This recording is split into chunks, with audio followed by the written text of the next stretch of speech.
What up, everybody? It's Killer B, the goddamn witch finder general. You got witch, I burn their asses up. What up? Hold on, let me change the banner thing here. I gotta put my peoples up here. All right, there you go. Boom. All right. Oh shit. I should do this. Desktop.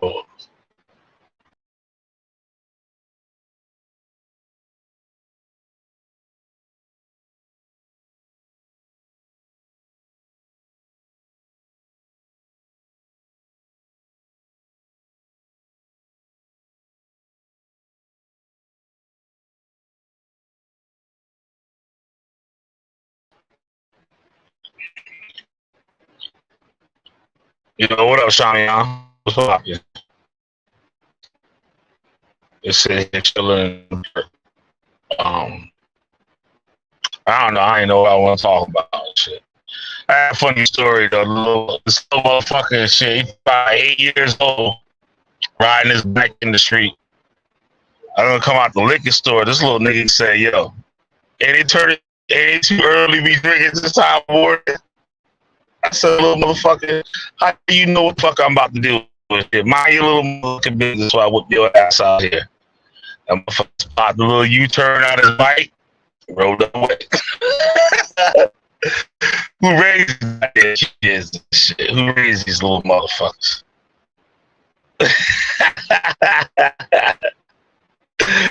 Oh shit, that shit tell me though and shit. You know what I'm saying? He heard I say shit before. He said, ain't too early to be drinking this time of the morning. Little boy was like 8 years old and shit. I looked at this motherfucker. It shocked me. I was stunned for a second and shit. I was like, what the little nigga said to me? But it is what it is and shit. But shout out to the motherfuckers that rock with me. Shit. It's Pop Shamian. Yeah, man. So just out here chilling. I just want to talk about a couple of shit, a couple of things. Neo X, I was like Neo X's joint the other night. And stuff. She whipping on Chris Harris' ass. I ain't really been paying attention to too much of this shit. Like, I watch these niggas. Like, people come to me or, like, something that's, like, tell me to click on their shit. And I don't give them but, like, 3 minutes, 5 minutes tops. You know what I'm saying? They're like, yeah, they all have bullshit stuff. Like, you know what's funny, though? I see a lot of motherfuckers and shit that hopping on platforms on, like, once on, niggas will show up. So I take a little break, right? And all of a sudden, these niggas pop up on there trying to bump their guns and shit. You know what I'm saying? That shit crazy.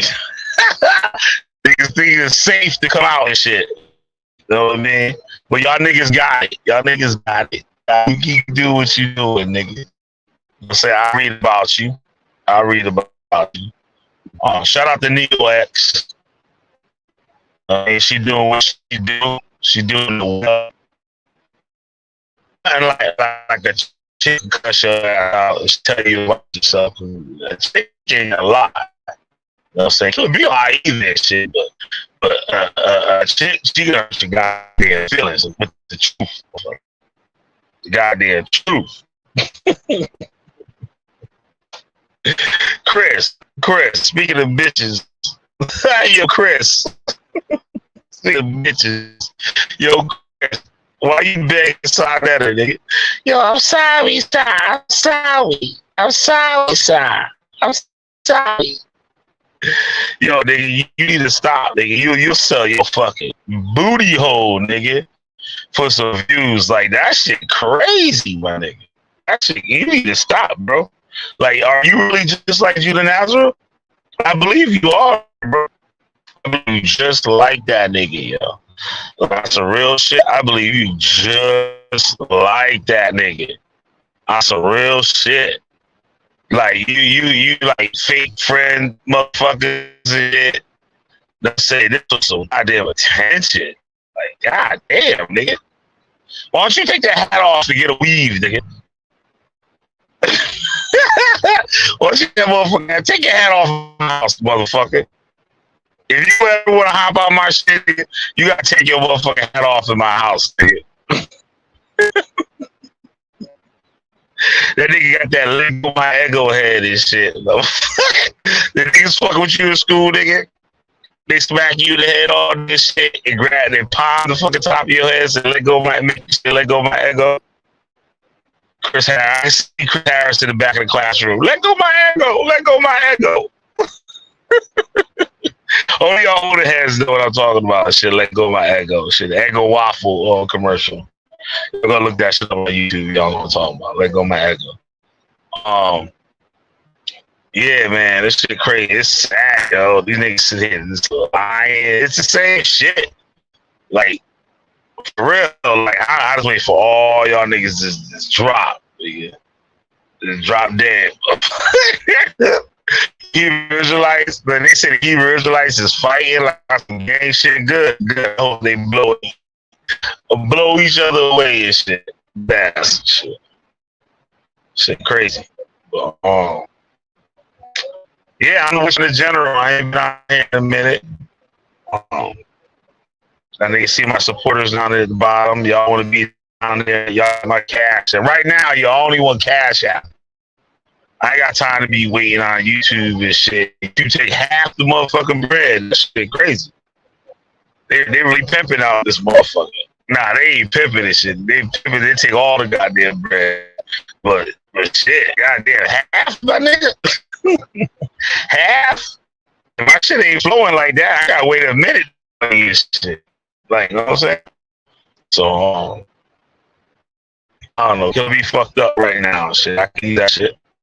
Y'all need more content. I hop on this shit more often.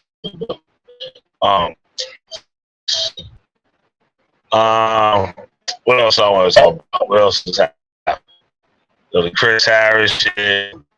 You got, I know what I wanted to talk about. I know what I want to talk about. Brother Heru shit. What the fuck, Brother Heru? Heru, man, stop, bro. Stop, you ass dude and shit. I don't want to see you go this route, bro. I really don't. I don't want to see you go this route. That shit hurt my feelings. What I saw the other day. I hopped off. I ain't been on social media, like, right? Yeah, last night I hopped on that shit for like 5-10 minutes. And I saw Brother Heru talking about he going on J7000 channel to talk about Khonshu and shit in defense of Jabari. Fuck all three of them niggas, yo. Like, what the fuck wrong with you, Brother Heru? Nigga, you got whole family. Your ass got good shit. Your ass professional. You're not. The last motherfuckers you need to be fucking with or being associated with is with any three of those motherfuckers, yo. That's some real shit. Killer B gonna tell you the truth. Killer B ain't lying to you, yo. Killer B ain't lying to you, yo. I'm not asking you to do what I say and none of that shit. They was like, yo, just step back and look. At least take in consideration what the witch find they were telling you all along, nigga, from day one. From day one, nigga, this ain't like no shit. Like, I'm just telling you directly, nigga. Just look at what I've been seeing, nigga. You been on the channel. Like, that's another shit that been urging me. Niggas got on the channel and shit, and then like, you look at that, I'm like, well, goddamn, nigga, what the fuck you be up on this motherfucker for? You know what I'm saying? That's all I do. That's like a anti-drug, anti-Negro fuck shit type motherfucker, right? Sit up on a gangster ass motherfucking channel, talk about selling drugs and fucking gang banging shit. And you over there cool with them niggas. And that shit crazy. That Heru, you know better than that shit, bro. And I know you ain't been raised like that, nigga. Don't fall in that shit. Fuck that damn Kemetic bullshit, nigga. You ain't no goddamn Egyptian. You can't trace shit to goddamn Egypt. And all you trying to do is put yourself up that Jabbar ass nigga and that nigga send you to your fucking doom, nigga. That fucking happened. It happened to my interview with Jabbar. That's supposed to be in May, nigga. I ain't heard nothing. I ain't heard shit. I see about my ever shit, because that nigga gonna be fucking cordial with your motherfucking ass and shit. I see that nigga bumping his guns my eye forever shit. I see that nigga bumping his gums. With fucking, he bumping his gums. My eye forever with Chris Harris up on there at the same time and shit. That's stuff. You think them niggas would have been up on there? The Witch Finders up on there? Hell, motherfucking no. Hell, motherfucking no. My family, like, brother, calm down. Old Frenchie and shit. Frenchie a cordial motherfucker, you know. Frenchie cordial motherfucker and shit, though. I like Frenchie. That shit tickled the hell out of my ass. The motherfucker called him Frenchie. I was like, oh shit. He a cool ass dude and shit. Shout out to him, yo, for all been doing this shit. Like, he let these motherfuckers, like, he be letting them slide. I ain't gonna say that shit. He do not let the niggas slide. He at least, what's the word for that shit? He at least civil with motherfuckers shit to get information. I already know what it is. I'm just like, yo, fuck the mama, nigga, fuck your kids. I hope you get hit by bucks like he July said. I'm straight like that. Like, oh, don't bring the kids to them. Fuck your goddamn kids. They be like, goddamn, Killer B, fuck the kids. You heard me, nigga. Fuck the kids. You know what I'm saying? Chris Harris talking about, oh, my brother died and shit. Supposed to be his twin brother. Who knows what the fuck nigga is and shit. They say some old cripple fucking shit. Whatever. Fuck Chris Harris and shit. Everything he stand on. That nigga said he lying and shit. Like, he got a kid and his kid died. Then the nigga start talking about the kid lied. Like, kid lied. Like, he gonna take kids to the toy store and shit. I don't know what the fuck going on. Like for real. Y'all niggas really trying to live this motherfucking YouTube life shit like for real like that? When y'all niggas y'all got kids and this shit, you got fake that, you got women and shit. We ain't seen that bitch yet, nigga. We ain't seen you show picture, nigga. We ain't heard his voice, none of that shit. None of that shit. Talking about you got married to her. You got no ring on your finger. One bitch can stay and let you say, we married, ain't got no goddamn ring on their finger. Nigga. Motherfuckers is crazy, nigga. Like, shit's crazy. Well, I don't know, I'm sitting here in my motherfucking Cadillac, nigga. Sitting here in my motherfucking Cadillac chilling. Shout out to Nagy Springfield that keeping that shit flowing. That nigga got the Nagy Springfield fucking magic wand shit coming from Ukraine, nigga. That nigga had that shit made in Ukraine. That shit dope. I ever hopped on this shit. Like, yo, that's a comedic pain and shit. Why shit? Well, Springfield gonna be whipping some why shit when that nigga start dropping the motherfucking mails. Yeah. But he said about forever shit. Yeah, I heard that shit before, all that shit. Like all anime shit use all that esoteric type shit. Esoteric shit. Civilization type shit. It's weird though that like the knowledge they have of all that stuff, how they all that shit in the cartoons or cartoons, fuck you wanna call that shit. Like, you know what I'm saying? That's just like kind of dope. Like even the video games, like the Japanese video games, you see a lot of like type influence in that stuff. You know, Mario coming out with some new hacks. He got a fuck MVP hack. Go hit this shit up and get one of them motherfuckers.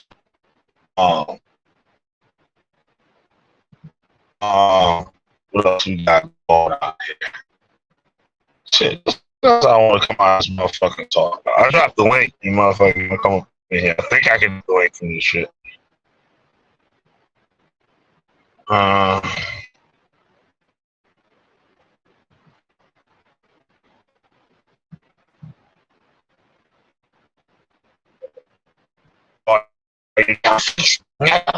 Show your face. I don't look nothing like that shit Judah Nazareth put up.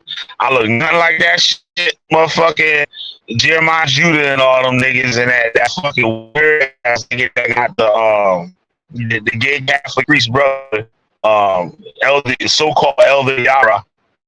You know what I'm saying? That nigga got no congregation, called himself the elder and the priest. Self-proclaimed shit.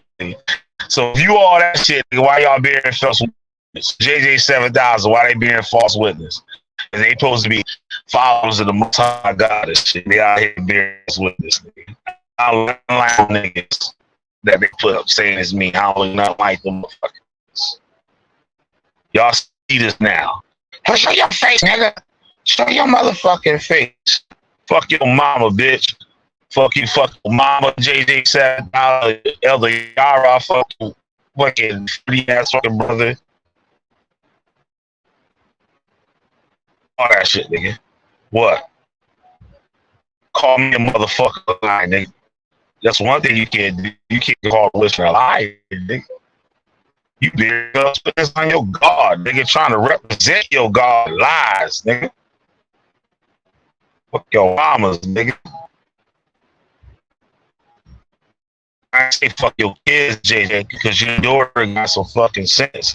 She look like she got family and shit with that white dude and shit. Got like, but there was like 6 months kids, 6 little kids, nigga. 6 my kids, you got 6 of them grandchildren. You out here trying to be a Hebrew Israelite, motherfucker. Look like a good family too. So I ain't say shit about them. They don't like your ass. They probably talk to bitches. Shit crazy. Drop the one. Get your fish.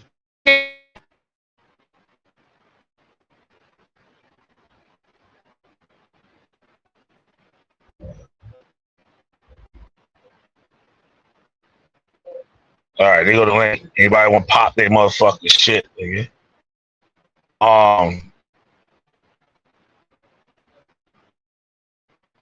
What I got to say about like I ain't got too much to say shit. Like I really don't know about these right now. Call Galileo, whatever that nigga on deep in it. Nigga fucking house. This nigga losing his motherfucking mind and shit. And then I was thinking the nigga losing his mind. Then that came out that lost his motherfucking mind. Somebody he got the Holy Spirit, and we come on, man, fuck is wrong with you? You talking about these motherfuckers say fucking satanic portals and cities, nigga, Ellen Daniel and shit, the Illuminati and all the fucking shit. Nigga, what's wrong with you, nigga? That's what it is, like, motherfuckers ain't got good sense in the first place. They doing this shit. Mind bugged out. They need mental health. Like help. It's like this shit crazy. These niggas jump out the fire to get in the fire. For real. Tell me I'm a lie. Tell me I'm a motherfucking lie. Shit, lie. Always keep shit 100. Stop doing this shit, because he did a video. I ain't watched the whole thing yet. Shit, I ain't get a chance to watch it. I gotta watch it. But I mean, be telling the truth. He's still fuck with old boy. When I say it, you know, I ain't happy about that. But I think he gonna come around. I think old school or Killer Monty gonna come around. That shit. Let's start to see that shit.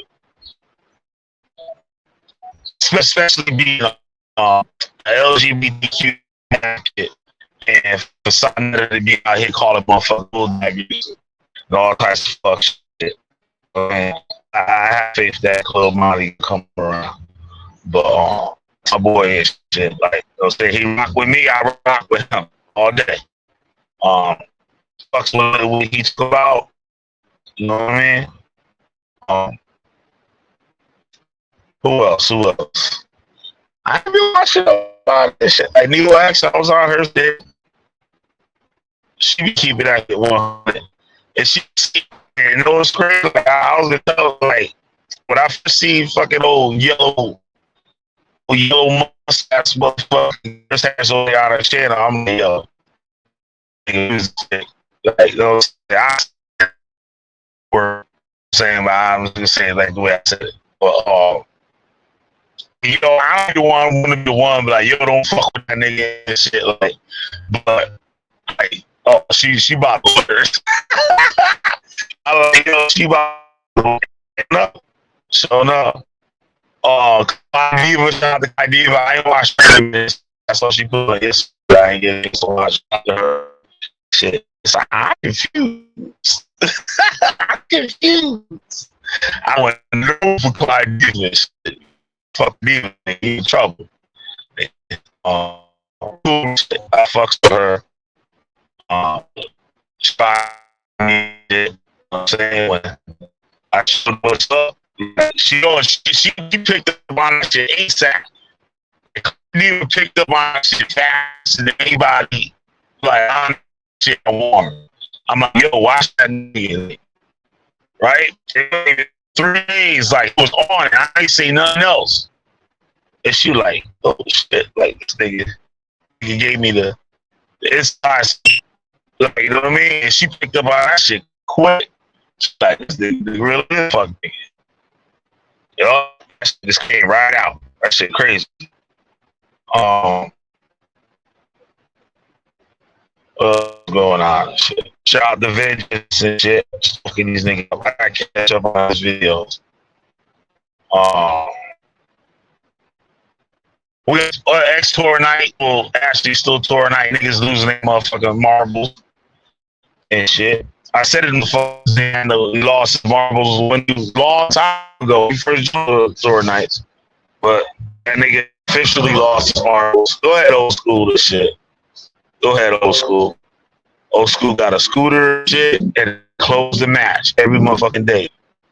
Dead ass. I wish I could have shown you this nigga and shit. What I'm saying? Chilling. Dead ass. He got a scooter. The man closed every motherfucking day. He probably like, that motherfucker probably, shit, that motherfucker probably 60. So he got a little scooter, that nigga matching with the scooter every motherfucking day. He got like more than one scooter and shit. That shit crazy. Every time he got a scooter and it closed to match that motherfucker. Chilling. Not the old young niggas and shit. Like the old young motherfuckers and shit. The old motherfuckers, they still like, they'll say they're young motherfuckers and shit. Like, one of those motherfuckers. It be lit down here and shit. And it's still early and shit. Ain't too many people out here and shit. Be lit out here.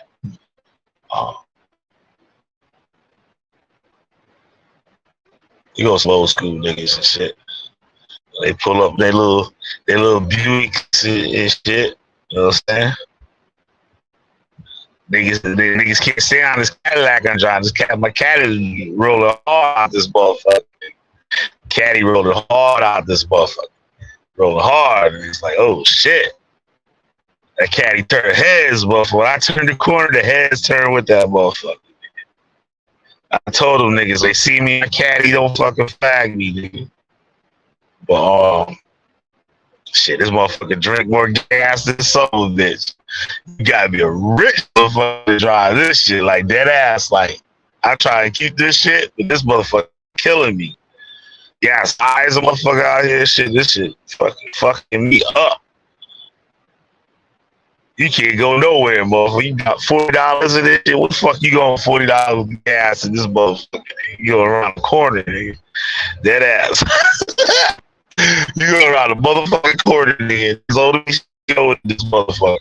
Straight up. But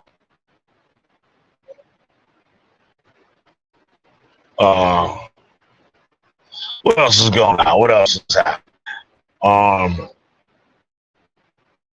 Some shit. What the fuck else was going on and shit?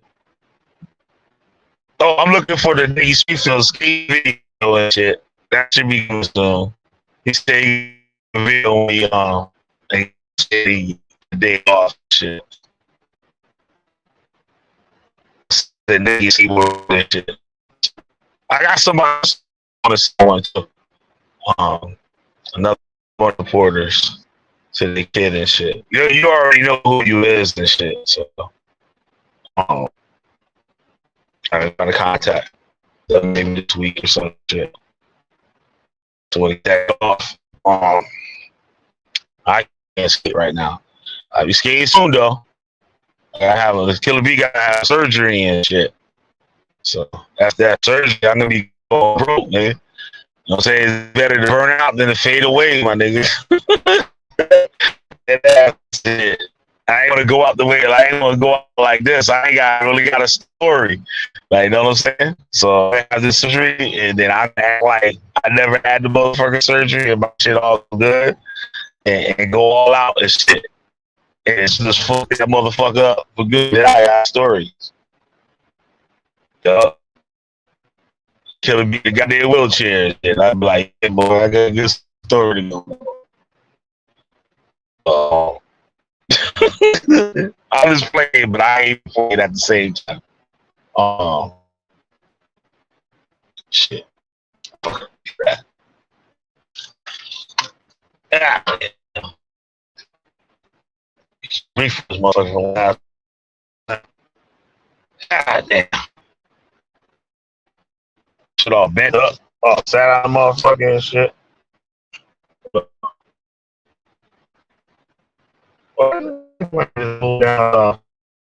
Connecticut.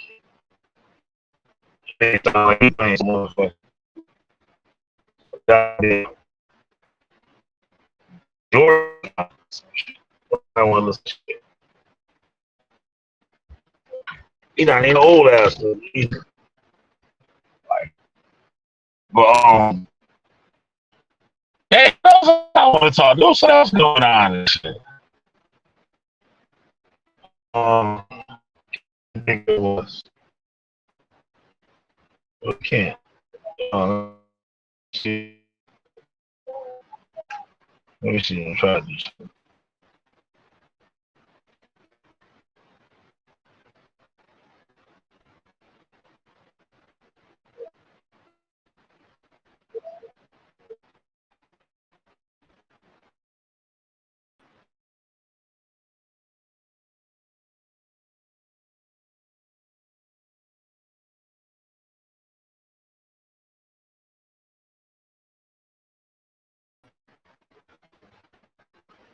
All right, I'm back. I'm back.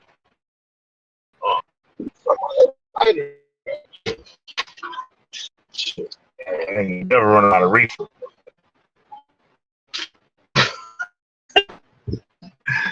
Yeah,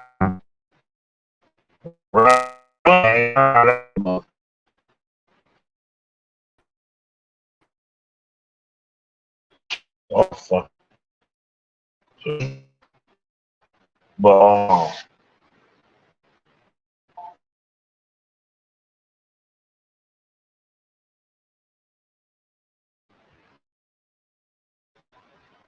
hold on, y'all.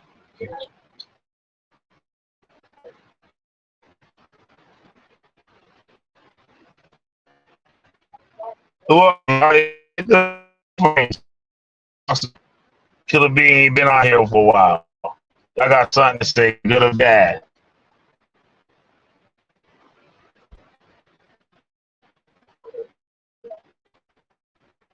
Um,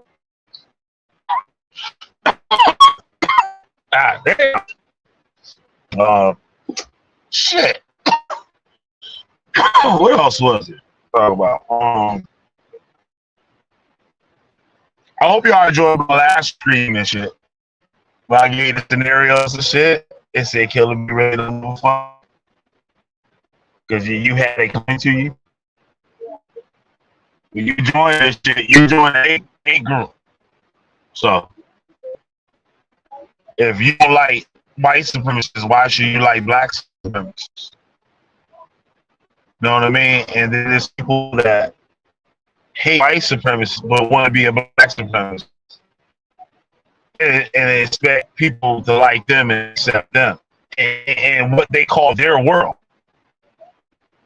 So if you say white supremacists is running shit, right? You say they wrong, they evil, they wicked. Why you want to be a black supremacist and do the same shit to others? Okay. So that's why Killer B don't give a fuck when you get what you have coming to you.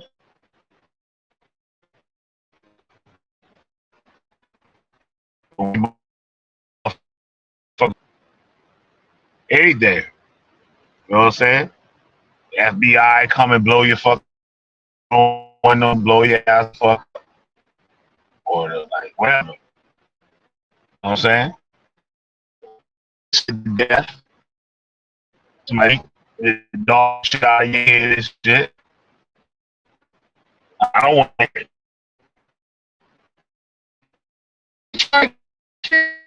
Can't you hate you?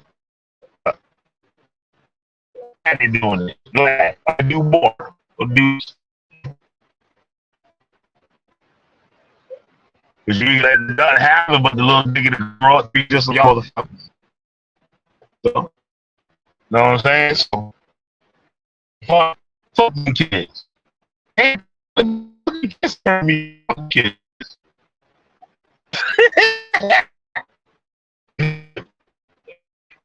Kids. Motherfuckers. Bust that gun. Like, oh, this is bad. Oh, Rob Rat got it. Sack, you know. And niggas like, oh, he about to get paid. No, he ain't. He about to get paid. That bus ass money, and guess where it's going? It's going right back to the state, nigga. That's where it's going. Prisoners don't get lawsuit money. You win the lawsuit, guess what? They're gonna take that shit for the time you spent in jail. Because you staying in jail ain't free. I know it's like that in Connecticut. And I know that I'm pretty sure it's like that in the rest of the country. You gotta pay to be in prison. When you get out, you owe money. It's almost like your rent. You know, it's like they charge you the money that house you in that penitentiary or that jailhouse. You gotta pay that back. So when you get a lawsuit, they take that shit from you. And you still got these dumb motherfuckers and shit. So in this nigga. Like, oh, Robert, Robert, say donation. Octavius, I don't know what the fuck wrong with that. That nigga must be doing something. He got it. He got it. He doing well. I'm not even trying to get at old dude. I ain't get out, old boy. Okay, I ain't trying to get. You don't even know that nigga. I knew what? How long that nigga knew that nigga? Like 3 years. And riding for him like that? That shit crazy. If your family fucked you, nigga, what the fuck shit? That shit crazy, though. And it's on display who really is.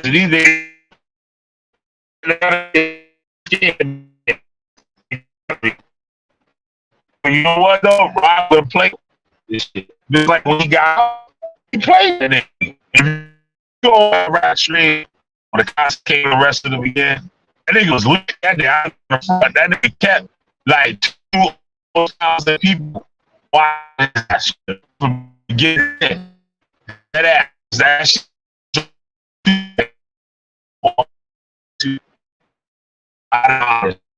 Last couple of hours. That shit 3,000 views. But you know, it wasn't supporters. It was motherfuckers looking at him to crash and burn.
Alright, am I good now?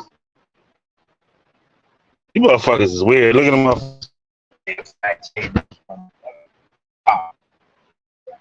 Alright. The same motherfucker doing shit. That would be crazy. What the fuck am I doing? Man, with my shit. Hold on.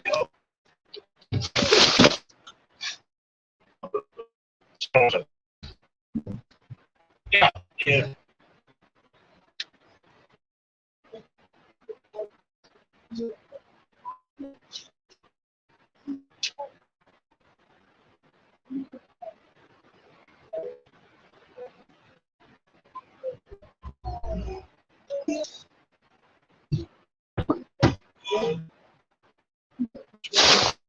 Yeah, fucking started the game. Hold on.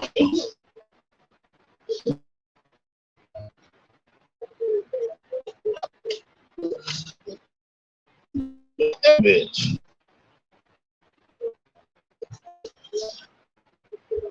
Man.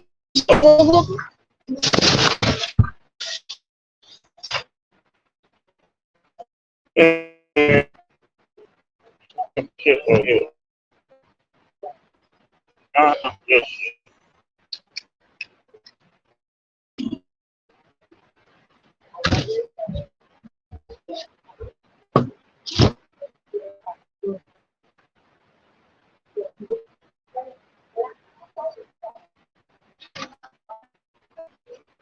Oh, there you go.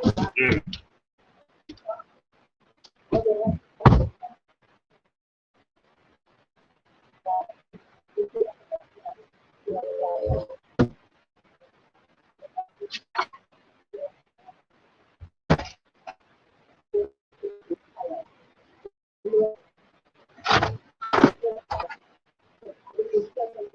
God damn, that's shit over here. Oh, man. Oh, yeah. Oh, that ain't it. God damn it.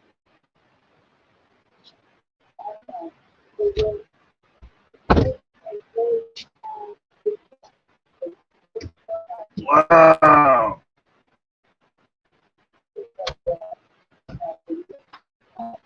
I know it's one ain't robbing. Okay, y'all. Hold on. I look for the cable.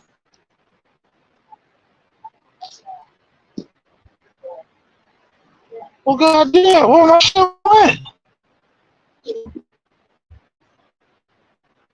Shit, I ain't get out the car, that shit dropped. Man, fuck it.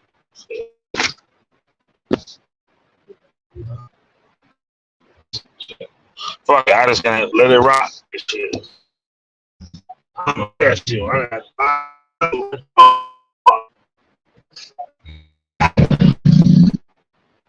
Statements.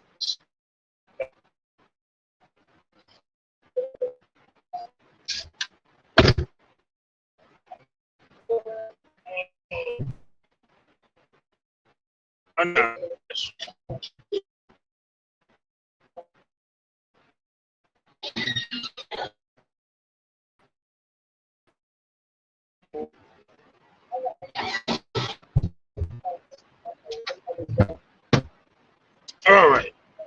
I'm good now. I know what happened to it. I put it in. Hold on.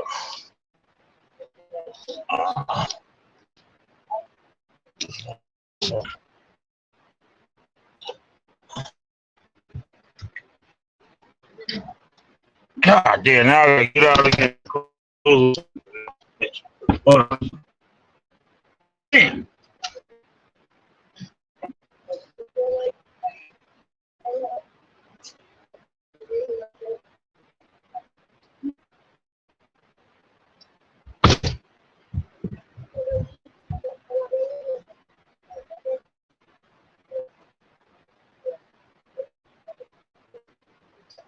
All right. All right, y'all. Oh, shit.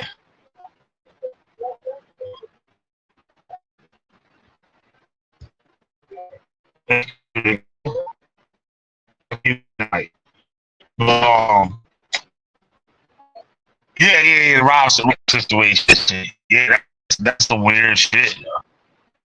I mean, that nigga gay. So like, that shit is I find that shit, everybody else knows. Everybody that know Rob knows. You dumbass bitches, you dumbass niggas. Maybe you dumbass niggas already know that shit in this plane. All y'all know that you know damn well as a fruitcake. But you call yourself heroes like hanging out over that motherfucker and shit. No goddamn well that nigga fruitcake. No shade out of LGBTQ. I know niggas rock with me. Oh, today that it's probably some shit. I should do some video or some bullshit. You know, niggas like, you know what I'm saying, they need to get it popped for this shit and get their rights and all that bullshit for America.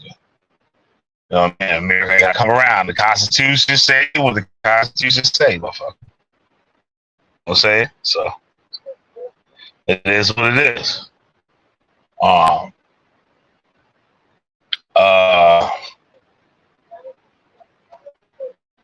I ain't vote for no goddamn Hebrew Israelites. But they got rights and shit. And they supposed to have them. They're not Hebrew Israelites. They're pretenders. They pretenders. They got nationality. That would say like Georgia. Crazy. Like, you know what I mean? It's fuck.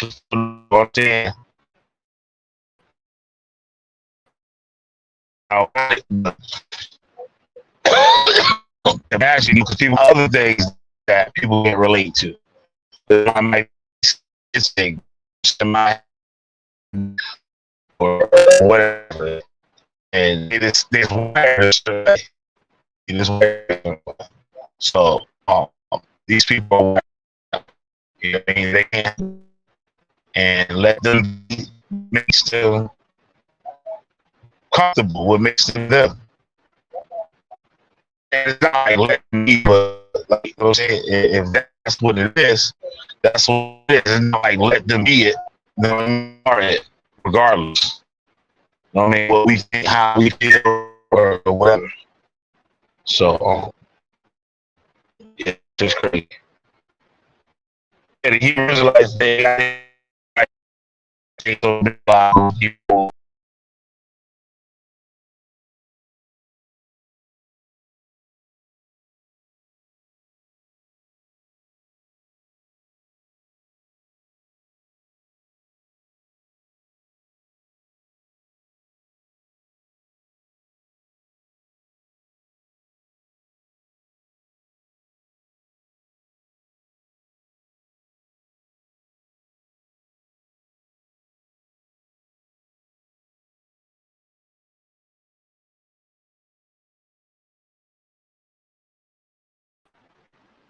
All right, my bad. Um,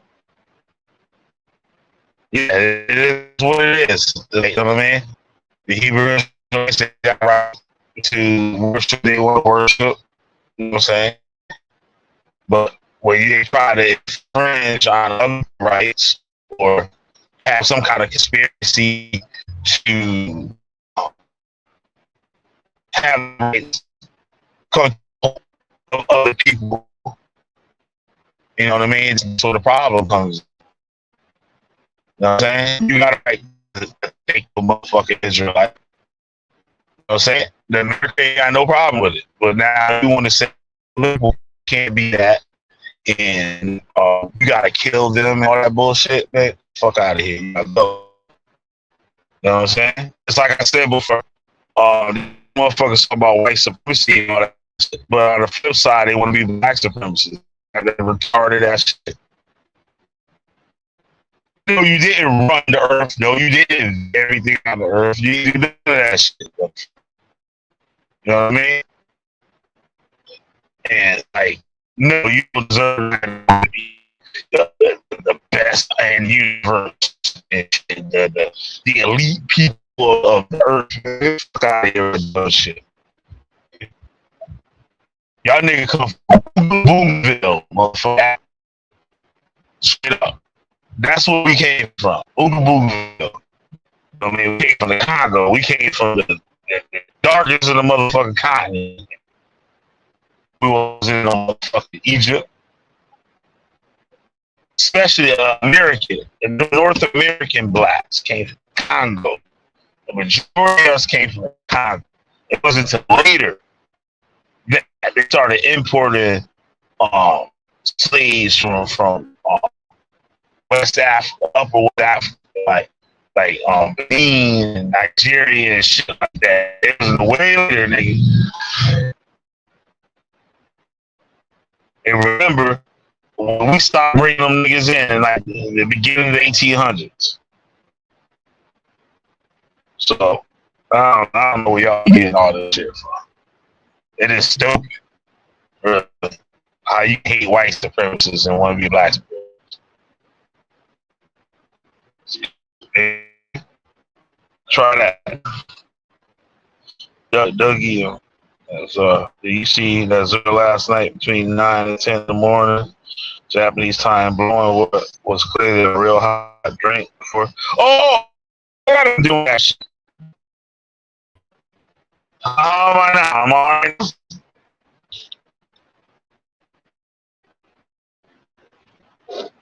Let me know if you got another. Yeah, you do that. So waking up, what I was saying.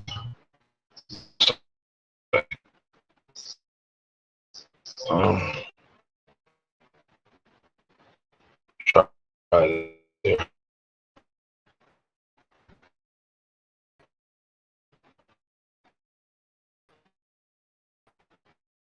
Any better?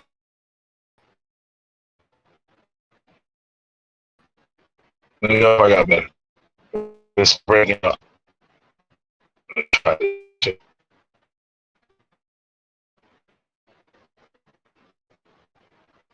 I wish the niggas go down south ass.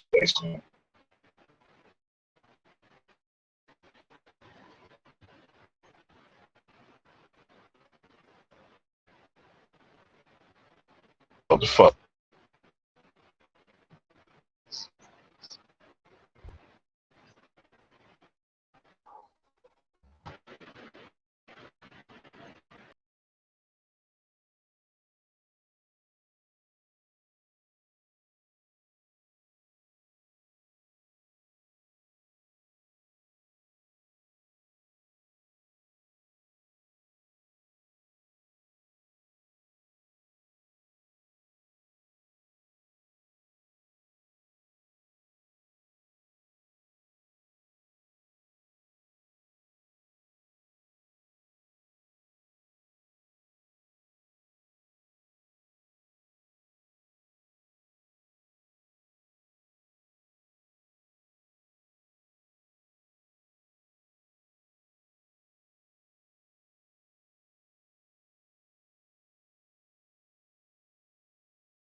Yeah, it should be on right now, right?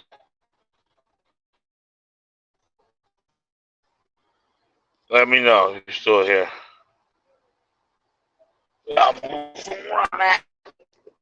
Hold on.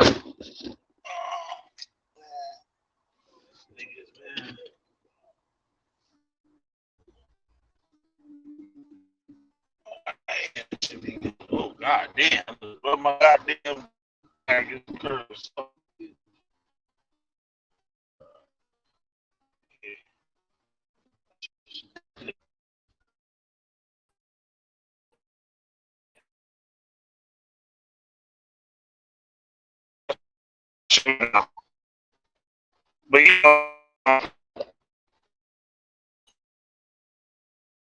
shit. I already got videos on that nigga doing that shit. I got 2 videos on that.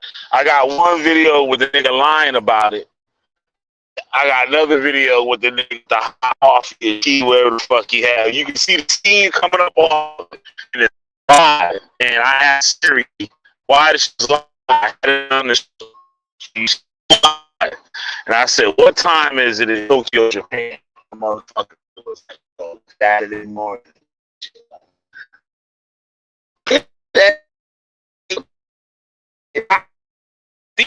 Coffee too. Oh shit. Fuck. Hot.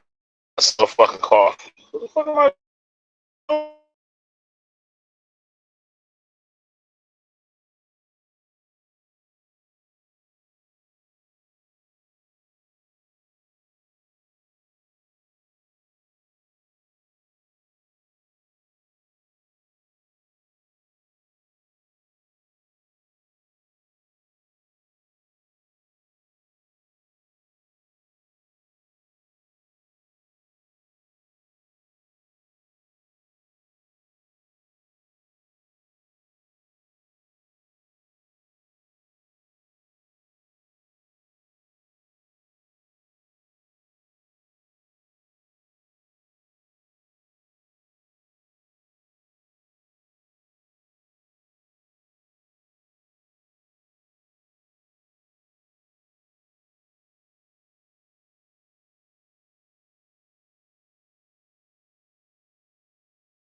All right, I'm back. House.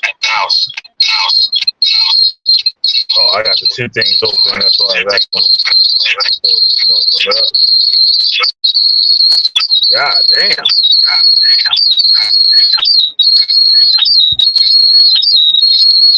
Shut the fuck up. There you go. What? Keep this killer bee here off. Keep this video. Alright. Alright, we good. Alright, how am I now? My audio should be alright now. But yeah, back to Dougie Nassar. I got videos on that nigga doing that shit. I got videos on that nigga doing that shit. Ain't nothing new. That nigga, he poured all that shit. Know what I'm saying? That nigga, I've been shocked that he had the balls to drink that hot coffee out of Sabbath and shit.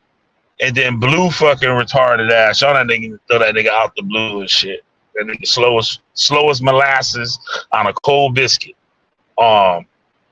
He can say, "Oh, I didn't wanted to serve you on your Sabbath and shit."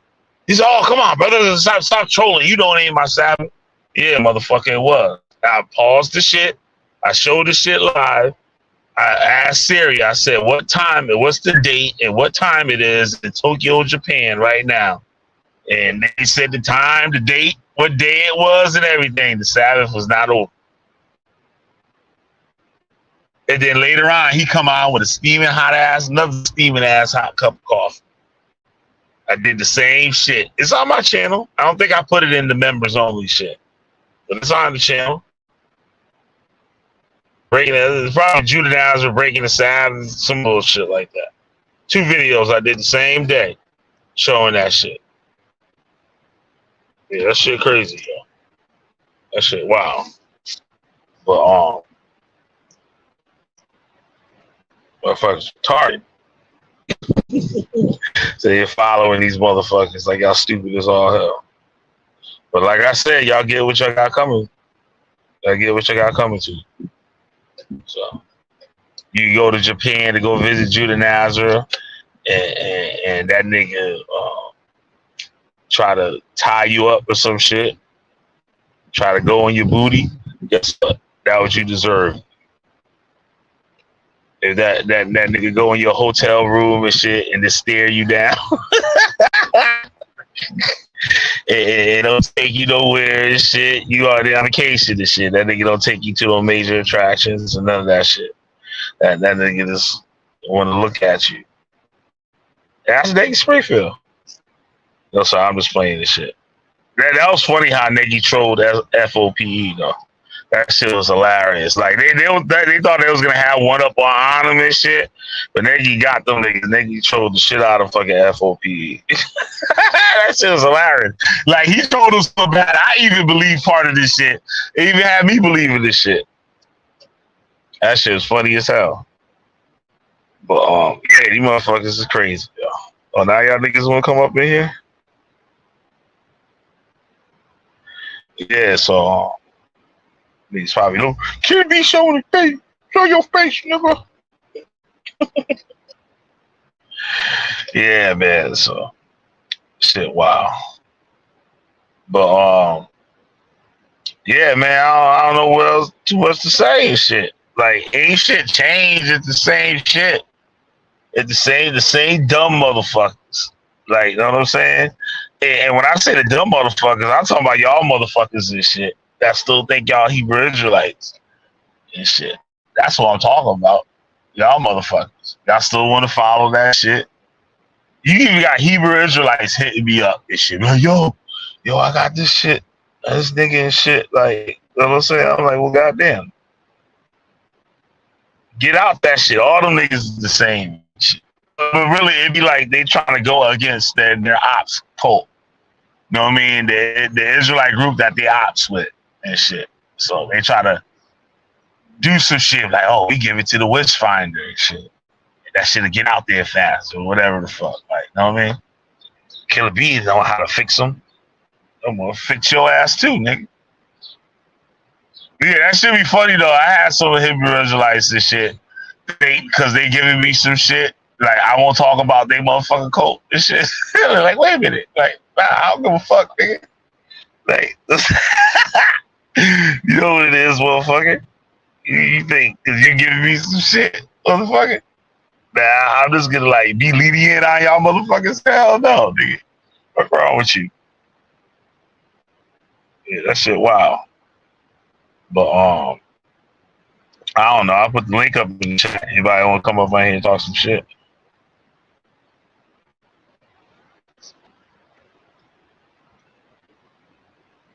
The fuck nigga at? You work nights now though. Where you at? Ah shit, I ain't want to do that. Alright. Hey Andrea Burnett. I see you in there. What's happening?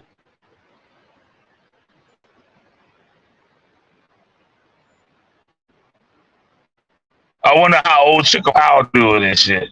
Or her teacher, her master teacher. They say he saw Malachi York shape-shift, nigga. I'm like, God damn. That dude Tahuti Brown and shit. Like, you know what I mean? Like, you a cool dude and shit.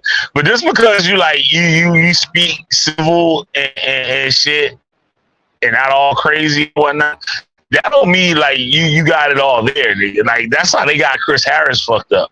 They think because Chris Harris talk a certain way, don't talk like a nigga from the projects and shit, that he's smart.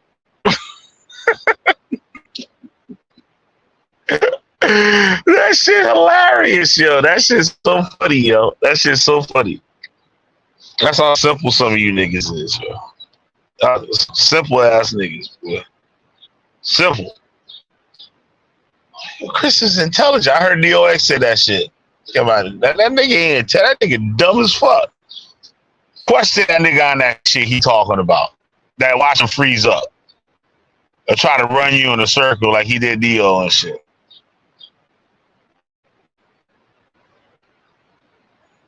Sorry, fuck, you got a rare conversation. Well, that's a logical fallacy. Remember, shut the fuck up, nigga. You a liar. And you a bitch. Like, that shit crazy, yo. She called that motherfucker Sonetta a bottom bitch. That shit crazy. I can't believe that nigga came out there and was begging Sonetta and shit to talk to him. That shit was hilarious. I didn't know they did shit like that in Detroit. I like they do that. They doing that in Detroit, my nigga. They doing that in Detroit. That's how they. It's sorry. I'm sorry, sir. I'm sorry. I'm sorry, sir. I'm sorry. Chris Harris begging Sonetta and shit, and he didn't get paid for that Tazariot fucking video debate. That shit funny as hell. That shit funny as hell. Sonetta fucking played the shit out. Shout out to Sonetta for that shit. Keep sunning these country ass niggas and shit. Keep sunning their asses.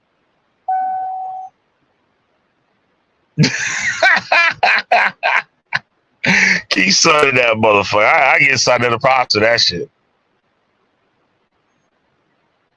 See, we ain't stupid like that. I don't know where the fuck, like, who raised y'all niggas elsewhere and shit, but we don't do that shit out here, nigga. You get to fucking talk shit about me and like act like you ain't mean to shit, nigga. Like, get the fuck out of here, nigga. The fuck out of here.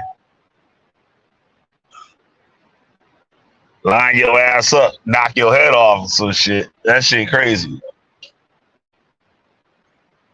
That's some wild shit.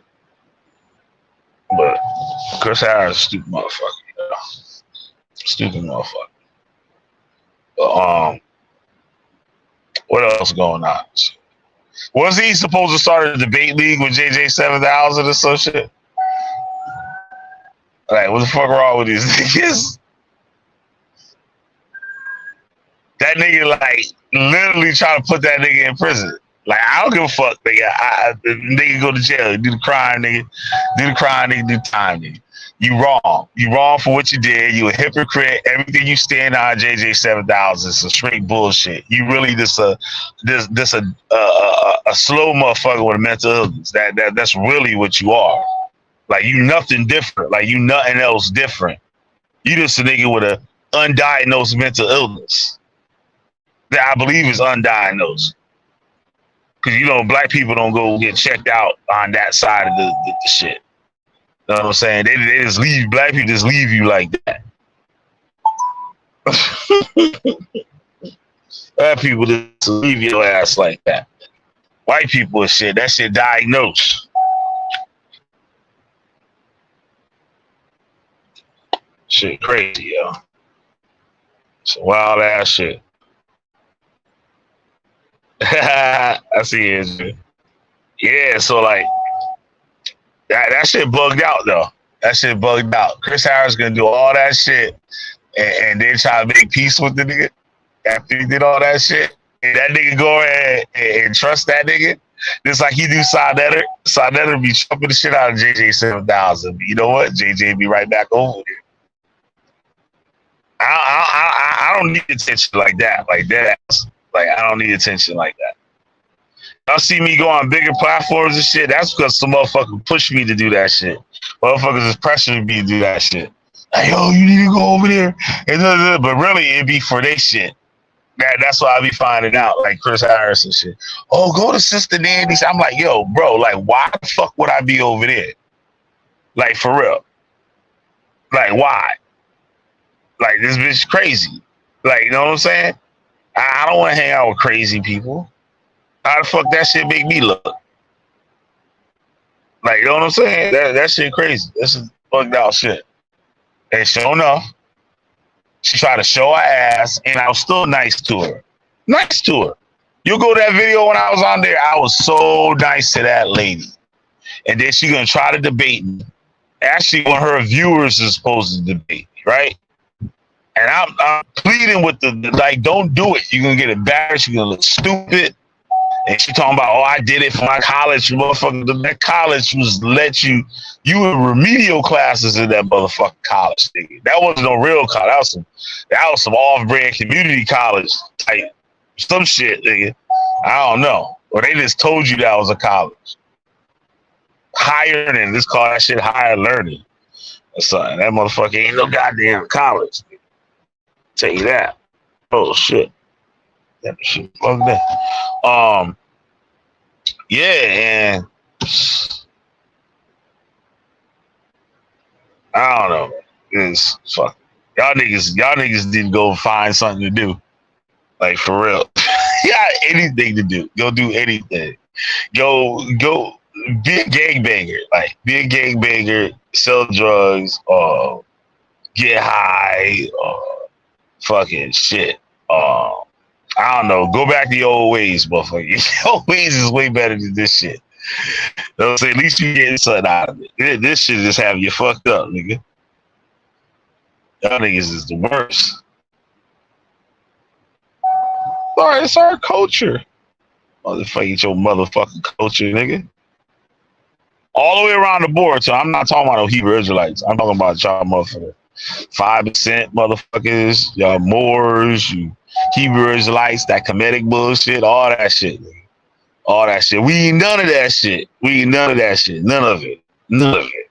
None of it. Not even close to any of that shit. Very few of us in the United States have even ancestry to the shit that y'all claim. Like the shit that we closest to, very few of us have that. Like I said before earlier, shit, we was from the Congo, motherfucker. The Oonga Boongas, they're not Oonga Boongas, but I'm just saying it. That's how Black Americans look at them. The niggas that ran around with no clothes on and shit and motherfucking goddamn jungle. You know what I'm saying? Banging on sticks and fucking eating motherfucking goddamn maggots and bullshit like that, nigga. That was us. We had our shit. We had our culture. But y'all niggas don't want to follow it. adult culture too at that. And y'all niggas powerful, and y'all niggas don't want to follow that though. Y'all want to follow what the white man like and shit. Speaking of that shit, y'all still want to follow the white man. The white man embraced the goddamn comedic shit. That what y'all niggas want to do. That what y'all want to be. And I'm not getting at nobody that study that shit. I'm not getting at nobody that do that shit at all. But when you want to turn around and say, "Oh, those are my ancestors," those motherfuckers ain't your goddamn ancestors. Nigga. Fuck out of here. Fuck out of here. You Ethiopian. You ain't no goddamn Ethiopian. I had some old motherfucker. I had to tell some old motherfucker the other day that shit. That nigga got the Egyptian shit and the Buddha shit and try to say that's him and shit. I'm like, nigga, Buddha was black. No, the fuck he wasn't, nigga. He's dumb. He's dumb as fuck, nigga. There's some nigga from out here and shit, like, right? He one of them, like, what you call them woke niggas and shit, right? And it was on Facebook. This nigga real gangster ass nigga, like, this motherfucker back there, this nigga real gangster ass nigga and shit. Man, shit. I said, nigga, I'm running shit on these YouTube streets, nigga, and these fucking internet streets, nigga. You need to keep that shit in the hood, nigga. Like, go back to do what the fuck you was doing, because this ain't you. But they from New York. Like, they're originally from New York and moved out here when they was young. So, like, they were more in tune with the stuff. Not I would say more, but, like, they grew up around it. Like, they actually, like the head organizations, they're closer in vicinity to than us. You know what I mean? The shit was down here because we so close to it, but like that shit was like in their neighborhood. Like me growing up, I didn't have Hebrew Israelites on my street corner talking shit. Like they like 7 years old going to the store and had them niggas on the corner. Have the Ansars on the corner, have the 5%ers, have the Nation of Islam, have all that shit on the corner. You know what I'm saying? Like we had Nation of Islam, but that's like two corners of niggas on out here. You know what I mean? Yeah, Hebrew Israelites out here, but not into like the late 90s. You know what I mean? These motherfuckers grew up in the 70s and all that shit. That shit. You go in the store, like you got the motherfuckers right there. So it's like, you know what I mean? They come from a different background. So they're more about you know, like the Sonetter type motherfucker. What y'all niggas want to be? The niggas that watch Sonetter, like what them niggas want to be and shit. That's what them niggas is. You know what I mean? Everyday African. You go in the house, you motherfucker got all the house red, black, and green, and got all this goddamn African, fucking Egyptian bullshit all around the goddamn house. Nefertiti's and shit, and all that bullshit. That nigga dumb as fuck, nigga. That nigga, I dragged that nigga so bad that nigga blocked me. I'm like, yo, one of the gangsters ass niggas out here just blocked me on motherfucking face. Nigga. You know who you is too, nigga. They want to debate me for $1,000. I'm like, shit, nigga. Like y'all niggas gonna give me the $1,000? If I win, nigga, I worry about getting my motherfucking money, nigga. And leaving there with the money, motherfucker. That's what I'm worried about, nigga. Shit, I ain't worried about winning, nigga. About losing, I ain't worried about that. Motherfucker, I'm worried about getting my motherfucking bread and be able to ride off of the sunset. Saying I chop the shit out of y'all gangster ass niggas and shit. But, you know what I'm saying? He know better than that shit. He setting me up for that dummy trap, motherfucker. They did him over. Nah, I won this shit. You know what I'm saying? All that bullshit. Motherfucker pull Chris Harris. Start crying and want to do something to a nigga and shit. So he lined me up with that shit. Got the wrong motherfucker. But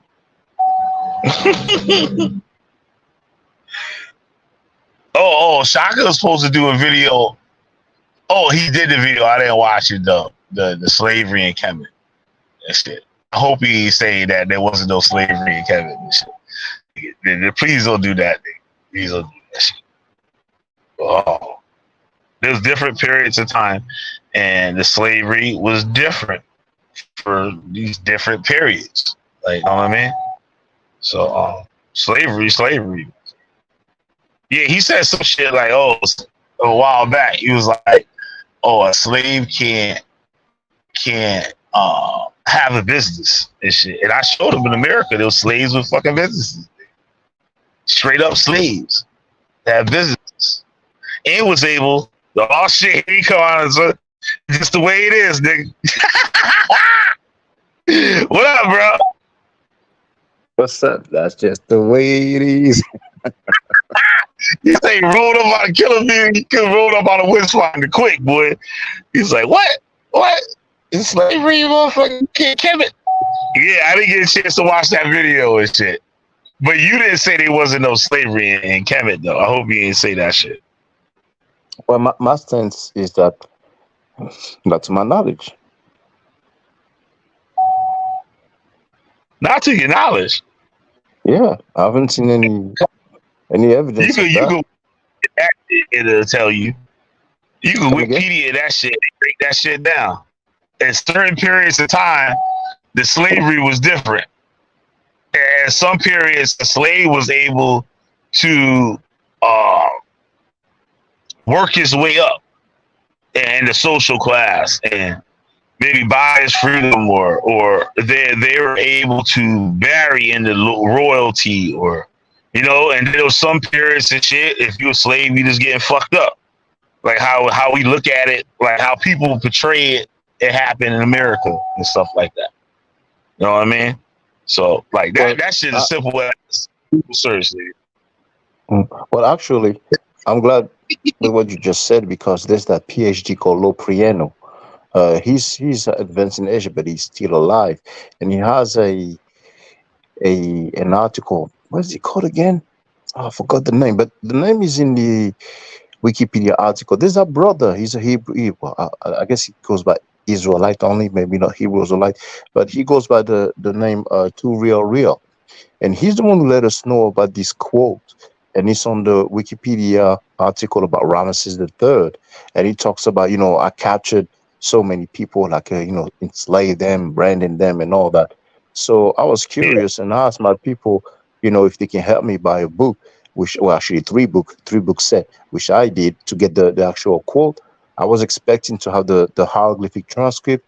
But the hieroglyphic transcript does exist on another work, which is in German, but what I need was the hieroglyphic, so I went to do the translation. And what it is actually is prisoners of war. Like people were captured after war. And like I said a long time ago, like if there's war, like you want people to kill them, or do they want them to have punishment? So that's what it is. The word that they translate as slave is hem, is transliterated HM. The H has a dot underneath, something that they use for the Arabic as well. It's just for the sound. And it really means servant, because that's the same word used for the word priest, which is hemnecher, which literally translates as servant of God. And even funnier, the word for majesty is hem as well. You see, so the king can refer to himself as hem-e, which means my majesty, just like in Hebrew. I think you said you studied Hebrew a little bit, right? So that the suffix pronoun e is like my or me, like Eli. I mean, in English they say Eli, but it would be Eli in Hebrew, and Eli means my God, right? Right. Well, we was taught that when it said that, it wasn't talking about the Most High God. It was talking about the what they consider, they would say the powers in One West, meaning the basically the angels, because they said a king doesn't do any work, so the Most High doesn't do any work. He has these beings, angels / whatever, like out there to do his work. Like when they said like the earth was created, it says they made them in their image. So we was taught that they were the angels, and it's saying that they made them, meaning people that was on the earth, in their image, in the image of the angels. And then later on in the scriptures, you see where it says he made him in his image, meaning that it was one person made somebody in his image, of that person. You know what I mean? So they were saying like the other people on there was the earth was populated. So like there was more people on earth besides Adam and Eve. Because they said when Adam's son, what was that, Cain slew Abel, that Cain was afraid to leave the area because he would be killed. Like, how would he be killed if there was no other people on the earth? So that's where they get that. Like they would say like Michael or whatever, it'll be Michael Allah.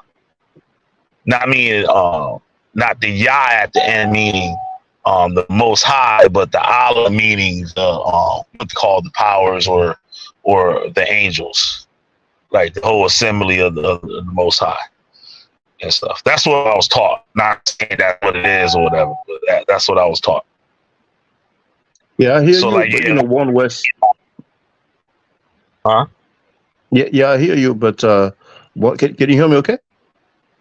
Yeah, I hear you fine. Oh yeah. Well, One West. You know, I mean, you know, they obviously they have some sort of Ebonic Hebrew. You know, so they can make interpretation, but dealing with the actual, you know, etymology, you know, we know very well that El is the supreme Canaanite deity. So we have that root in the word Elohim, you know. So in Arabic it's the same, you know, you have E, which is a suffix pronoun for my or me, like kitab means, I always give that example, but kitab means book, so kitabi means my book. And in the Medu Neter we have the same. So hem E, that's how the king will refer to himself. And if you want to refer to the king, then you say hem ek, because the k sound, just like in Hebrew and Arabic as well. For example, you could say kitabuka in Arabic. That the k sound, that would be the suffix pronoun for you or your.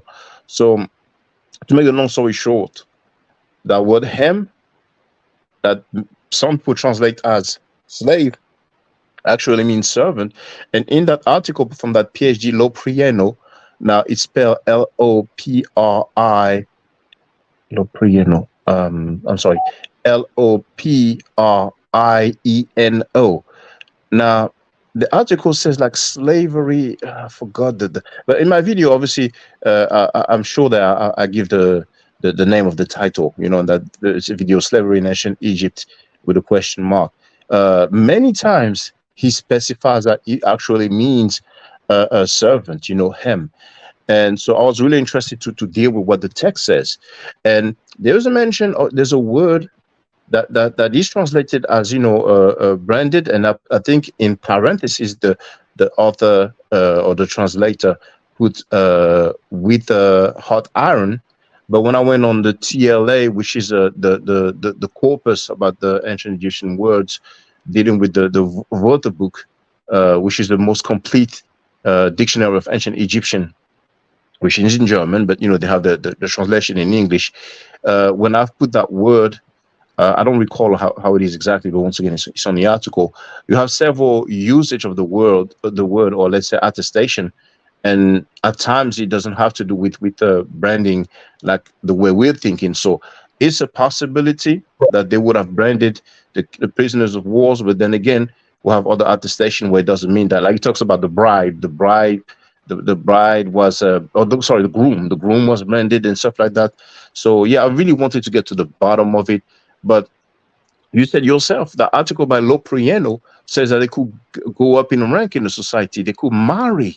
There's even people, you have texts, they say, I did not, you know, mistreat anybody, you know. So Yeah. it has nothing to do with slavery as we know it. These people were captured, and ultimately, I'm not saying all of them, but there's attestation of several of them who went up in rank. There's a guy who said, you know, that dude, that servant, he married my sister and stuff like that, you know. So, you know, yeah. But you know, but you get people like Chris Harris that say, oh, the Bible's evil and they want to enslave you and shit. They can't show me where Israel enslaved some black people. That's number one. Number two, the same slavery how you talking about now in Egypt and all that stuff, if you go to look at it, it's the same slavery when you look in the Hebrew Israelites. When the Hebrew Israelites took a captive, a war, or or something like that. It was like they would just beat the hell out of them and mistreating them. You know what I mean? And some people I beg to became differ. I beg to differ, brother. poverty. If you're just happen to be in the area, there's Israelites there, and your family is going through some hard times or something like that, they have to make themselves a servant to another people to help pay their debts or whatever or something like that. And it wasn't like the Hebrew Israelites was just beating the hell out of them and shit, because the Hebrew Israelites had to do the same thing. There was some Hebrew Israelites living in certain lands, and they fall upon hard times. And like they see some people who's got some money that can help them out. Like, yo, you know what I'm saying? I'll be a servant to you to save my family, save my bloodline or whatever. Like, you know what I mean? So people that look at the Bible, oh, it's evil and all that shit, you see the same goddamn shit in the culture. And you won't find, because Israel done the slavery of every nation in biblical earth. I put it like that. Like the nations that are in the Bible, Israel been in slavery under all of them. And we never had any African nations in slavery. I'm not saying like a Hebrew Israelite, but I'm just saying, according to biblical scriptures, Israel has never had an African nation in slavery. Well, according to history, Israel didn't exist. I mean, Israelites, we don't have any record of them during those time period, like the time of Moses and all that. That's a term that came up way later. But I'm glad with what you said, because the article says that some people also who needed money would offer their services for a certain amount of time, but this is attested historically. Now, what you have said, I doubt that this is attested historically. Now, you're saying that Israel, meaning the people of the Bible, did not enslave any Africans. Well, most likely, because there was no Africans in the area, in the region. But then maybe that could be disputed if we're talking about the Hyksos, because some scholars said that the Hyksos were of Palestinian descent. And we have text saying that they basically enslave the people. There's different translations, however, but that will be I guess the particular case for which we could have some. According to what the Bible said, not according to what archaeologists and historians and stuff it says.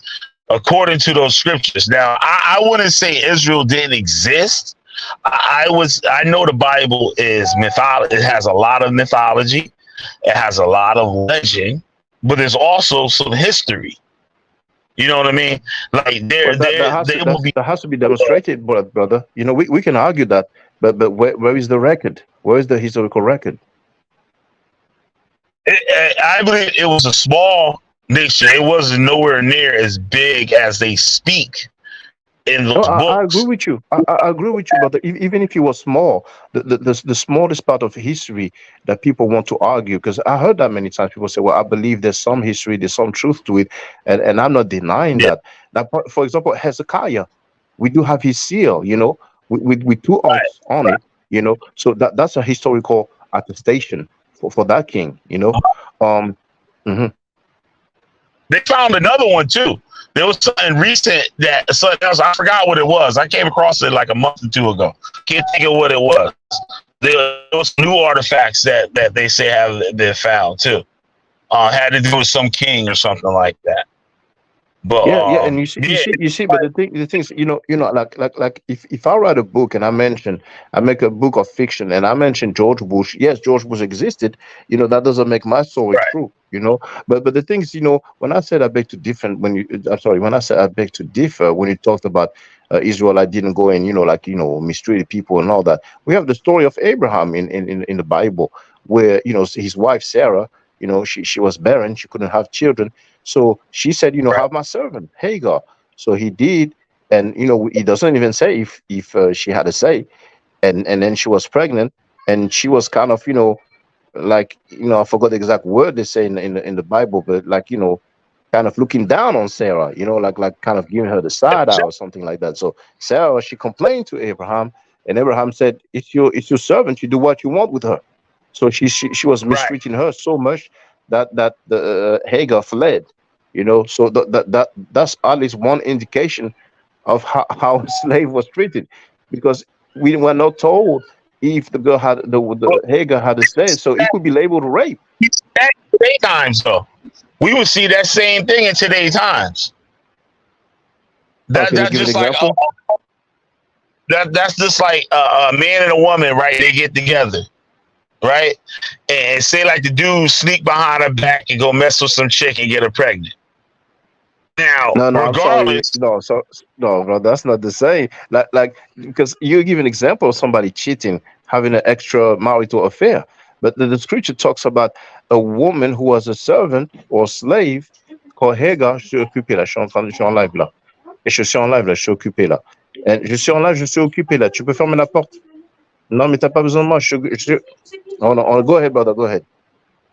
yeah. So like I was saying, you would see the same type scenarios today. Like this, like a dude might have a child from another relationship or something like that. Then he meet another chick, and now the chick, she with the man and know he got a kid, but she not really like she might treat the kid all right and stuff like that, and not mistreat him. But once she has her own kid, that kid that she has is going to be more important, and the obligations are going to be set to him more than that other child that was from that other woman. So there Hold will on, be I'm some sorry. I'm sorry about earlier, but the thing is this: I can understand you saying the child of the man wife or the man squeeze would be more important, but the thing is, we have a woman who was a slave or servant, depending on how people want to translate that, and the wife of the owner, actually the owner, because Abraham said that's your slave, yeah, the or your servant. So she said, go to her, go have a child with her. Did she have a say? The Bible doesn't say if she had a say. So if Hagar didn't want to, she had no choice. Some people say it was right. You know what I'm saying? yeah. But Hagar, you could tell then that Hagar wasn't mistreated as a slave. She might have got mistreated later as being the mother of her husband's child. That there was to be some type of way, but as a servant, we don't see that she was mistreated and beaten and stuff like that. Because a woman pregnant and being mistreated and beaten and stuff like that, 9 times out of 10, you ain't gonna have too many kids. And that was one of the things that was in American slavery too, is that we didn't have a lot of children. A lot of children died because of like health issues, the work that they had to do, the disease, the nutrition, and stuff like that. So there wasn't I did a video on it showing the birth rates of slaves and their eating habits and like you know what I mean, what type of food they ate, consumed, and where did they get their resources for food and clothing and all type of stuff like that. So it's not it's like having a woman pregnant and you got her out here lifting garbage cans and shit like that. Like 9 times out of 10, that kid probably ain't gonna be born. Like, or something gonna be wrong with it or something. Like, you know what I mean? I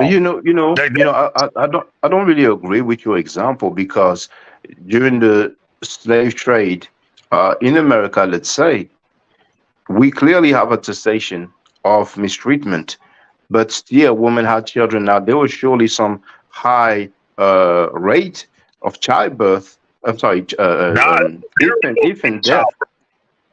Come again? Yeah, very high rate of infant death. Yes, but check this out. If we stick to the text, Abraham told his wife Sarah, "That's your slave. You do what you want with her." So we have a clear indication in that, and I'm not saying it happened in history, but from that text, he was like, "Do what you want with her," and indeed, he says that she was mistreated, and that's why she fled. So what would we deny what the text says? That's after they sent her out. Like they made her leave. She didn't leave on her own. They made her leave. So No, no, no, they no, no, packed. no. Please, please. You want me to go to the because it looks like you're driving, but I can put up the text. She fled. She ran. You know, like if I I put thought she Bible was. get no, no, she fled. Hold on, Bible get away, and I put Hagar, and yeah, I'm confident. I know that story very well. You know, so Maybe so. Genesis 16. Here is his KJV. So Genesis 16, chapter 16. So there it is.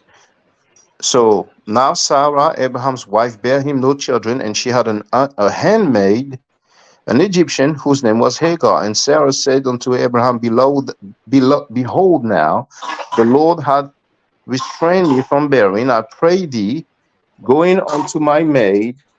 It may be that I may obtain children by her.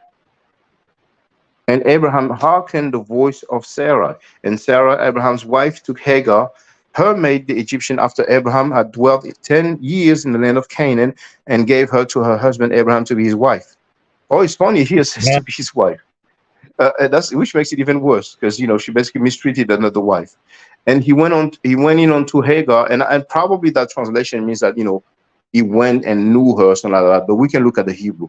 So then he says, and he went into Hagar, and she conceived. And when she saw that she had conceived, her mistress was despised in her eyes. So Sarah was despised by Hagar. And Sarah said unto Abraham, my wrong be upon thee.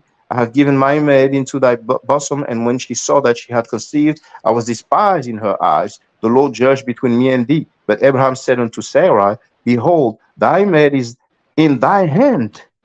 Do to her as it pleaseth thee. And when Sarah dealt hardly with her, she fled from her face. And that's verse 6. Go ahead, brother. Okay, all right. So you're right. It says she fled. You're right. I could have swore she was sent away, but I'm mistaken. You're right. But what I was gonna say here, you have even King David mother. If I'm not mistaken, I got this thing right here, the story right. What was her name? King David's mother. Damn. And she wanted to stay. She was a servant, and they was telling her that, like, you know what I'm saying, you go on about your business, you can leave. She was like, no, I want to stay here. And she said, I want your God to be my God. What was her name? Is it Naomi? What was King David's mother's name? Honestly, I don't remember that. Honestly, but Moabite. I can look it up to her. She's what the Hebrew Israelites will call a Chinese woman. That would the shit the Hebrew Israelites call her a Chinese woman. But she was a Moabite. She was of another nation, and that's the mother of the king of Israel.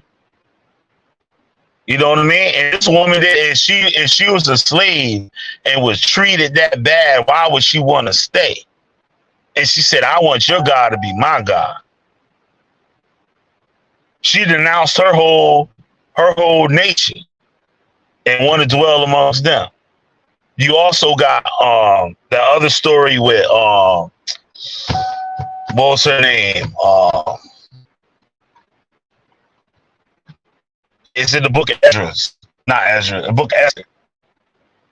And the woman, she was a servant under what's the people's name? Had the sort of Mordecai was her uncle or something like that. He was like an assistant in this king's kingdom too. The king was what was he? Not Syrian. I can't think of what nation they was of. But the woman, she was one of the king's women. Like they talk about how they made her Abigail, according to Wikipedia. Abigail? Nah, I don't think that was her name. Maybe it was. I don't know. I forgot half this shit. But yeah, and she was basically a spy. And what they did was made things happen for Israel, so Israel wouldn't be destroyed. That's basically long story short. But these people were treated bad by the other nation.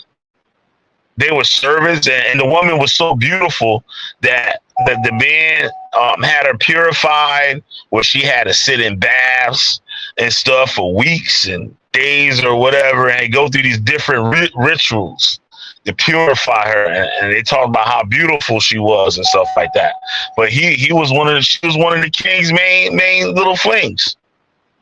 And you know, since she's so close to the leaders, you know what I mean, she could convince some things. Like, yo, I don't think you should do that.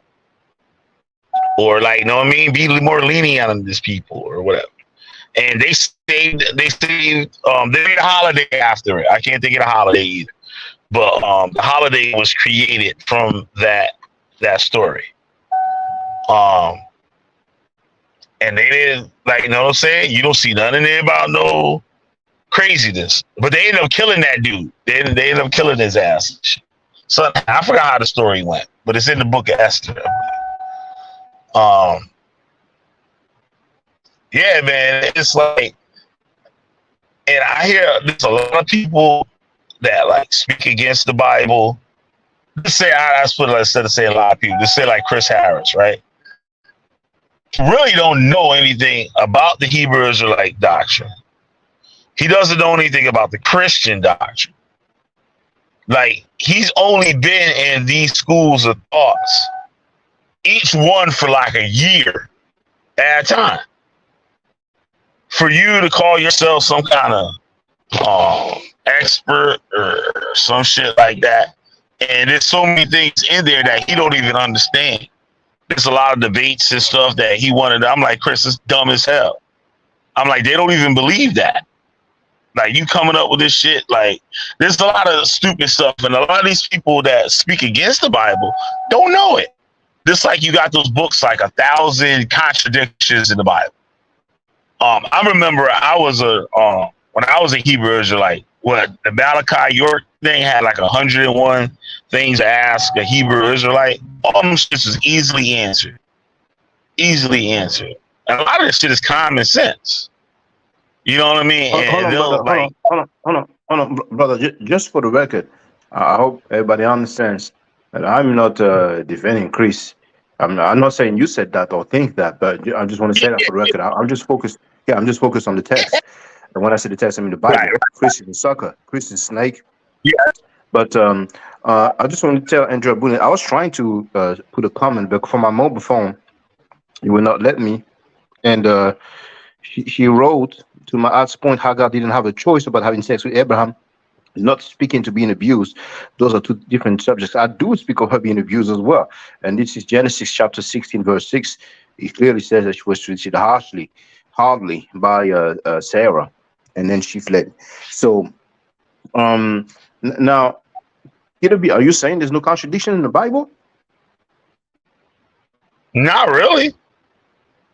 Oh, come on, brother. You can't say that. You know, there's so many. Like, look, I can give you an example. Really?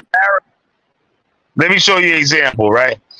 There was one like that Chris Harris would use, right? I even used it. I still use it just to be a dick to the Hebrew Israelites because I know they can't answer it. Like, I know it's not true now, but it's a good one. But when you go into the Talmud and stuff like that, those questions get answered. Like, it was about the Exodus. What was it? When we would say that the horses, like, how did Ramses chase the people in chariots when the scripture said that all the livestock died and shit? Like, I did a video and I answered. I forgot exactly what was the thing. But most of these contradictions, like in those books, they're like stupid. Like, if you really like look into it and understand the Bible, they're easily answered. They're very easily answered. I can't think of none like real like crazy like real good one. Brother. You know, I don't think it's fair to say that we can find the answers in the Talmud, because most Christians, well, let's say many Christians and many Hebrews will like say that they do not go by the Talmud. And besides, if we Right, want to right. go by the Talmud, yeah, And that's where they'll be stuck.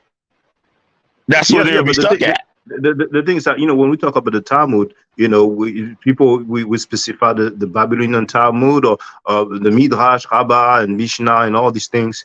My pronunciation may be Bottom off, line, but it's only read by the Jews. You know what I mean? It's only embraced by. So a normal Christian wouldn't know nothing about the Talmud or have no desire in reading the Talmud, wanting to learn what's in it. You know what I mean? So certain but questions hold on, that brother. But brother, it wouldn't be. I think you. But I think you. I'm sorry, but you're aware that in some of these midrash, it says, the story of the curse of Ham. Hey, we lost Andrew Burnett. It says, the curse of Ham. It goes into detail, and it says, because you have laughed, your lips shall swear, your male member shall shamefully be elongated, and your skin will turn black. And I have that in my article on my website about the curse of Ham. So using the Talmud would not be a good idea. But I can give you a quick example. If I ask you, do children pay for the sin of their parents? According to the Bible, what do you say? According to what I was taught in the Hebrew Israelites, yeah, they pay for the sins of their father. Well, okay. What the Bible says that the children do not pay for the children. I'm sorry. The Bible do say that the children do not pay for the sin of their parents. But then, and I can even give you the passage. But then, for example, Exodus 25. Deuteronomy 24:16. It says that children do not pay for the sins of their parents. But then Exodus 25 and Exodus 34:7 says that children pay for the sin of their parents. And one example we have is the story of David and Bathsheba. David, he took Uriah's wife, had sex with her when she was pregnant. He sent Uriah to the front line to make sure he dies. And once he dies, he gets Bathsheba to his house. And by way of the prophet, I forgot if it's Nathan or Jonathan, he's told, because you have done this, the child shall die. So the child was not even born yet, and he paid.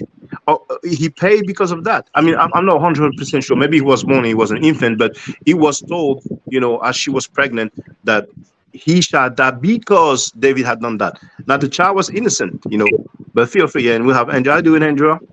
I'm doing well. Hey, Hey, good to see you on here. Here go one. Damn, my tongue, me and my memory.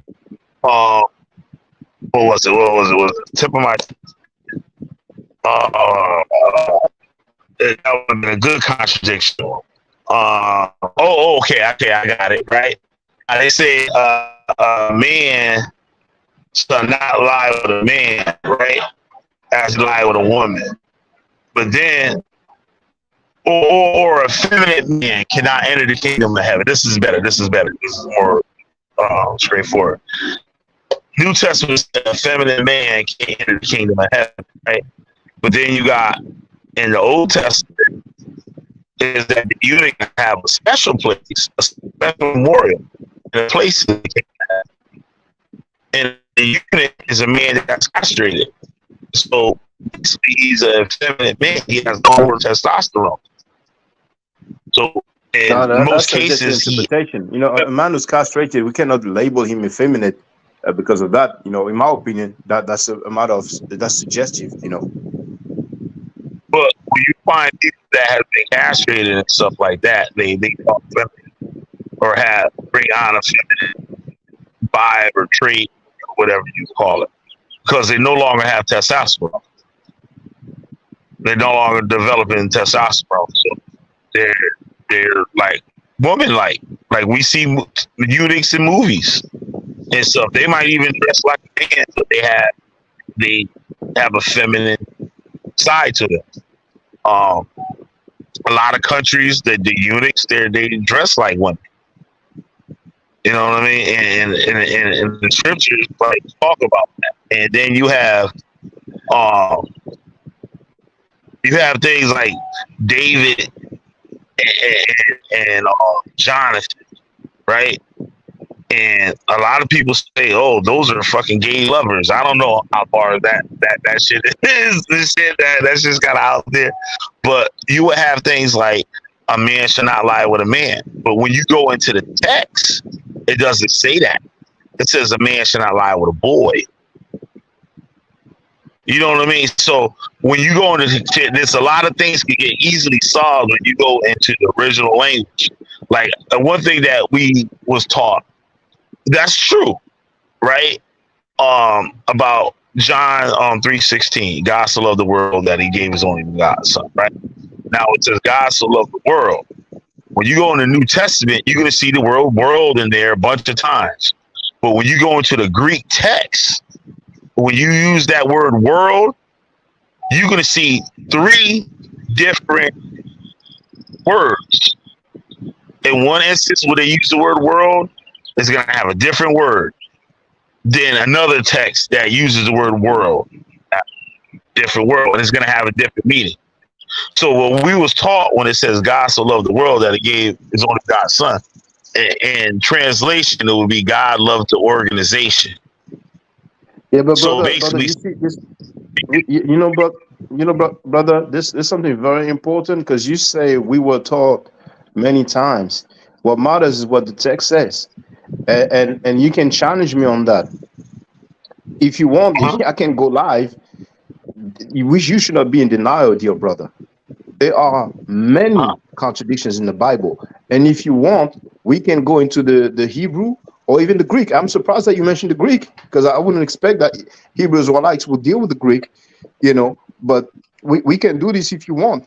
I don't know if you have time, but there are many contradictions in the Bible. Now, there are explanations.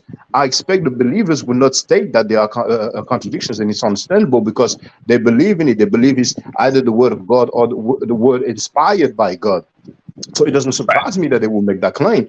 But, I can show and prove easily. But go ahead, brother.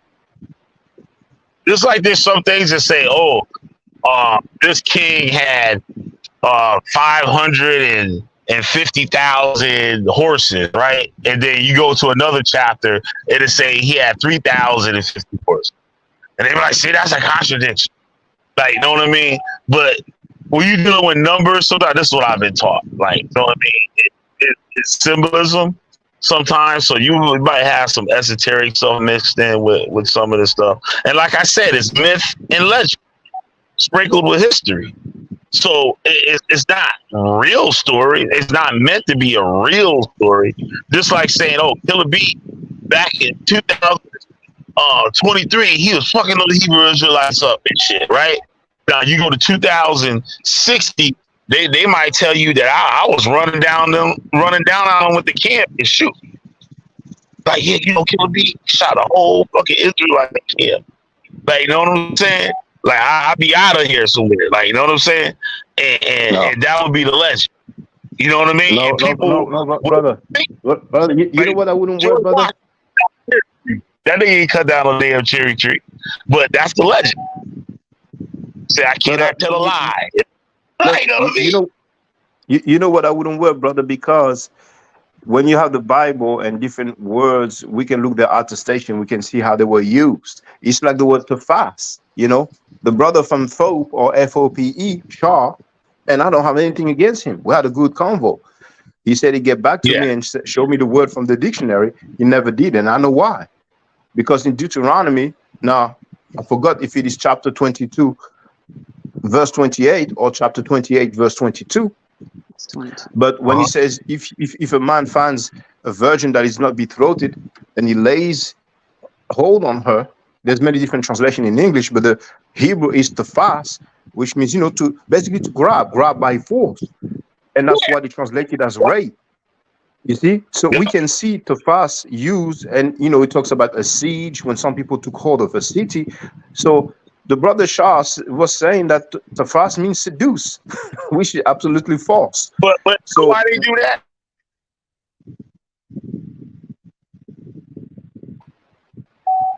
Let me just start off by saying he don't believe that shit.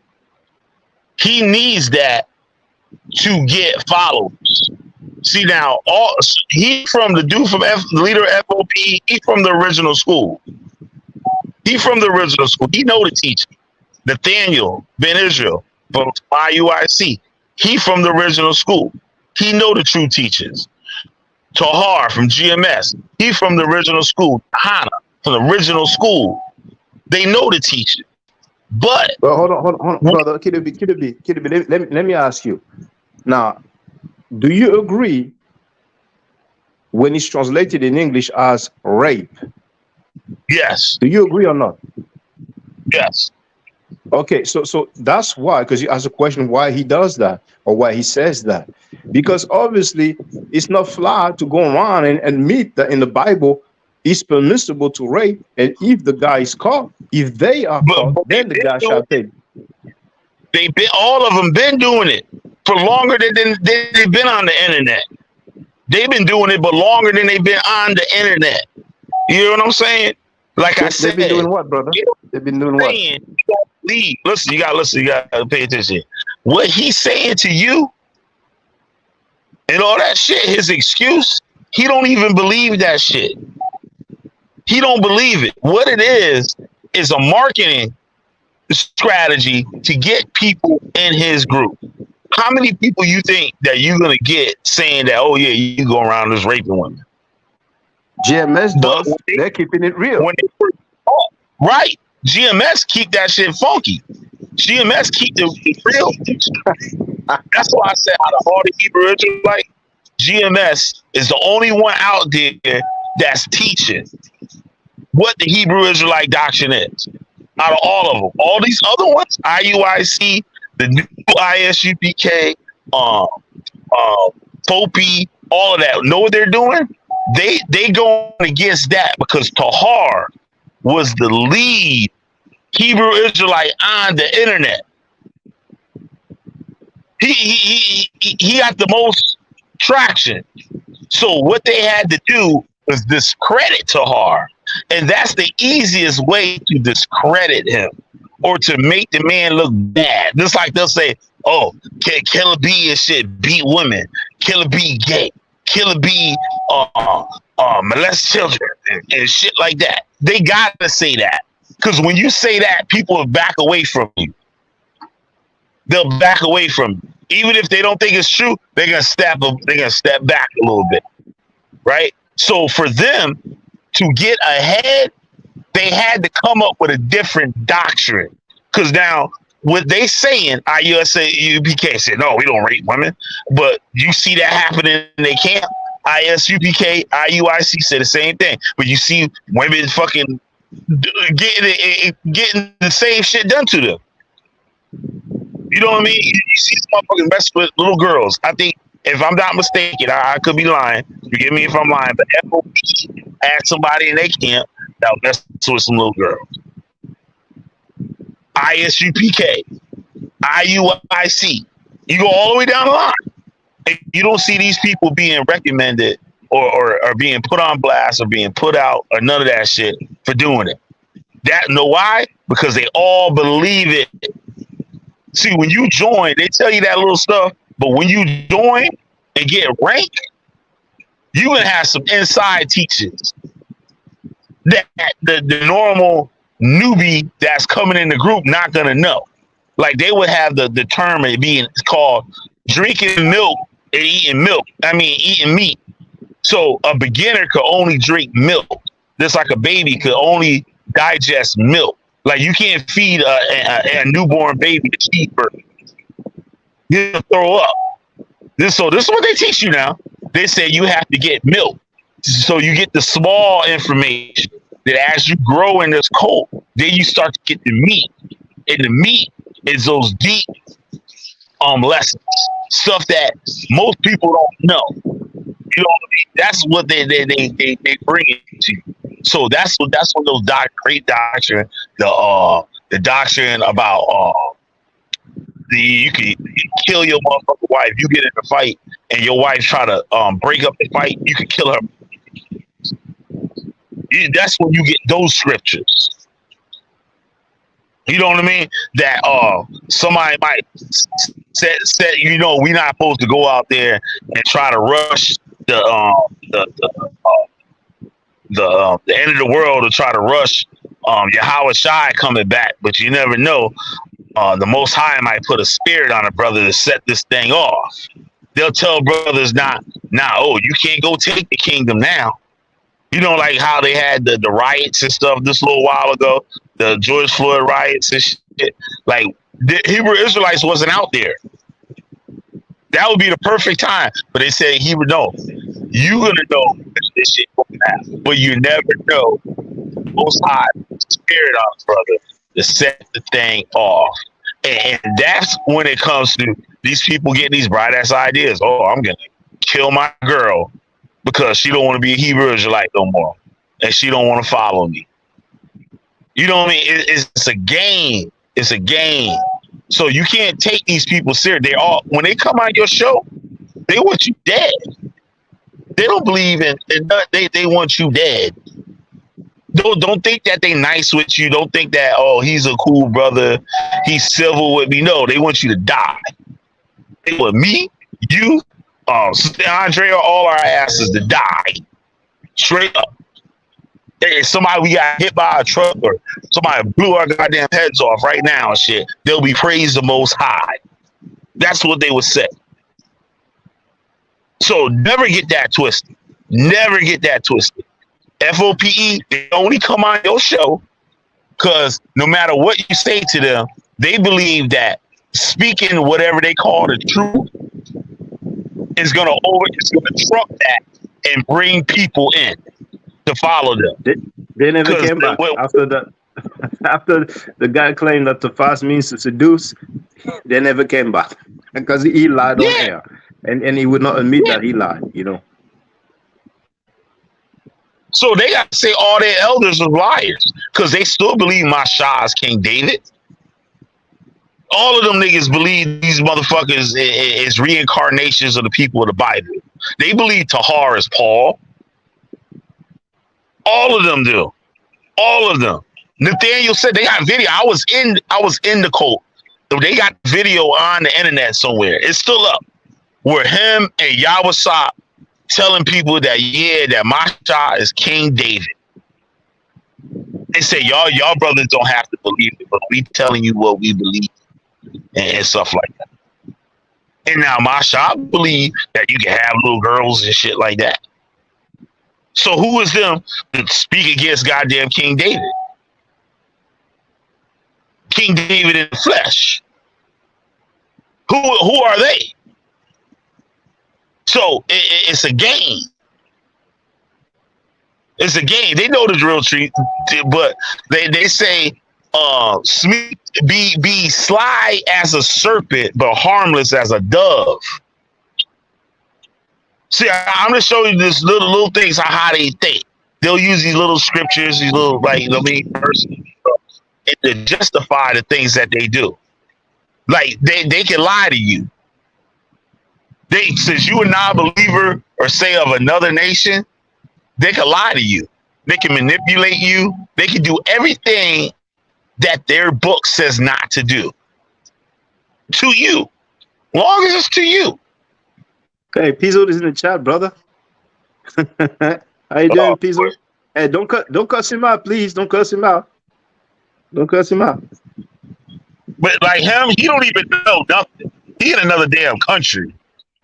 You know what I mean? But, anything it doesn't matter. It doesn't matter where he is because we pieced it out. You know, he was angry because you kind of went in on him. You cussed him out and his family. So you just be cool with the brother, please.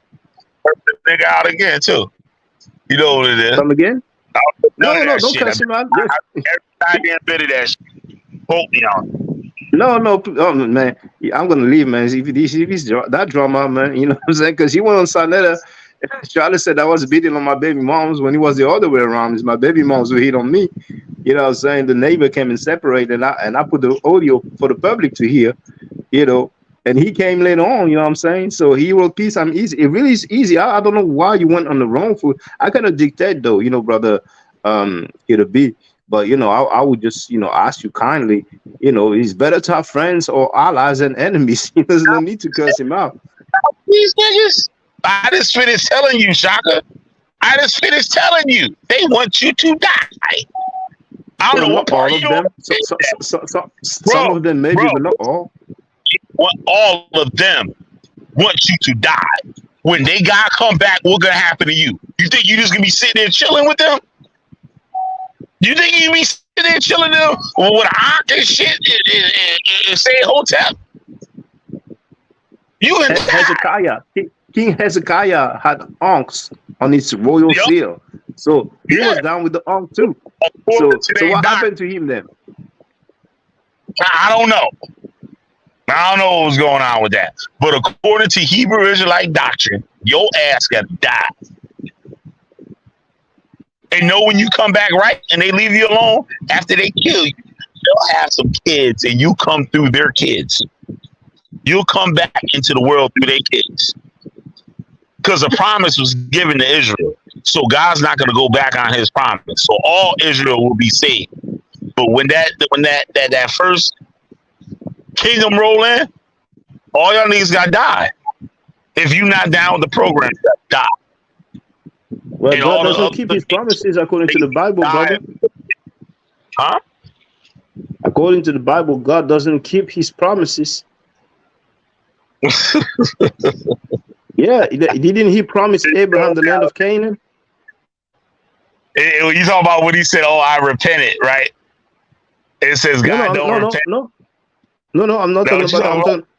Did God promise the land of Canaan to Abraham? Yeah. Yep. Did Abraham go to the land of Canaan? Yep. You sure? Yeah. He was in Canaan before he even went into Egypt.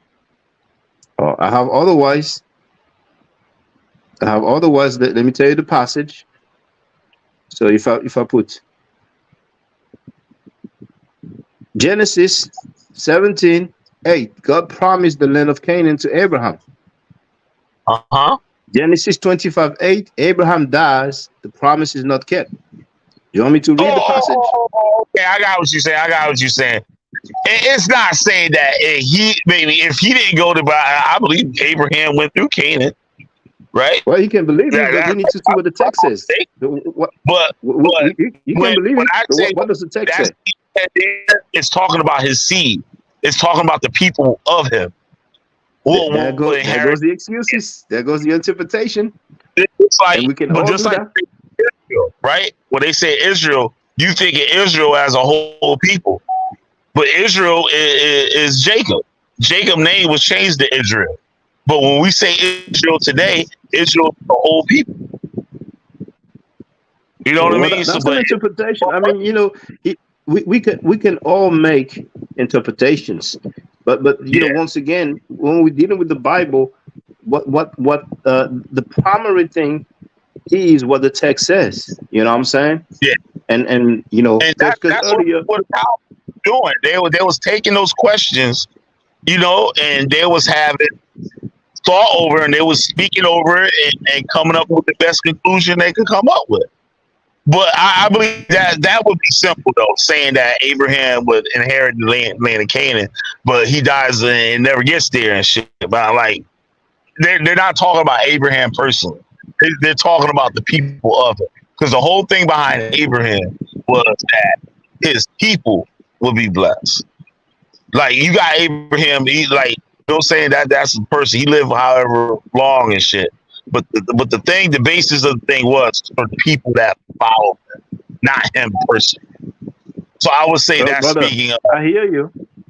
I hear you, but that's your interpretation. That's not what the text says. Right, but I'm sure it can be backed up in scripture. I have to look at people always say that. People always say that, and that's why I gave the example of Shaw. Shaw, he said he can back it up, and he would send me the books, the quote from the books, because he doesn't really deal with the internet like that, the websites, and he never came back. And that may be wrong. And if somebody want to back it up with the Bible, but feel free. I saw Pizzo wrote that Abraham met Melchizedek in Canaan. What's the I passage would of the have. Bible? I will Google that question and have Talmud in it, and I'm sure there's a explanation or Yeah, answer.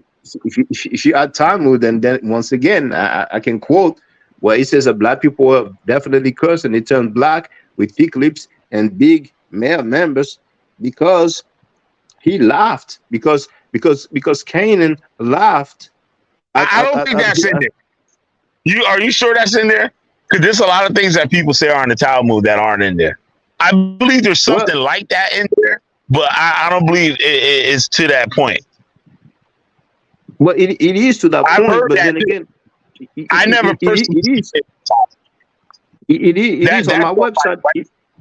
Like type rhetoric. Check this out. You know my website, right? If you go to the bottom of the screen, and it says "Curse of Ham," and the Midrash Rabbah, right? And Bereshit Rabbah, is that part of the Talmud? Is it in there? But can you pull it up in the Talmud? It's one thing if you got something that quotes it, but when there's a lot of things that people quote, and when you go there, that shit ain't there. Well, but there's a lot of things I find out. Yeah.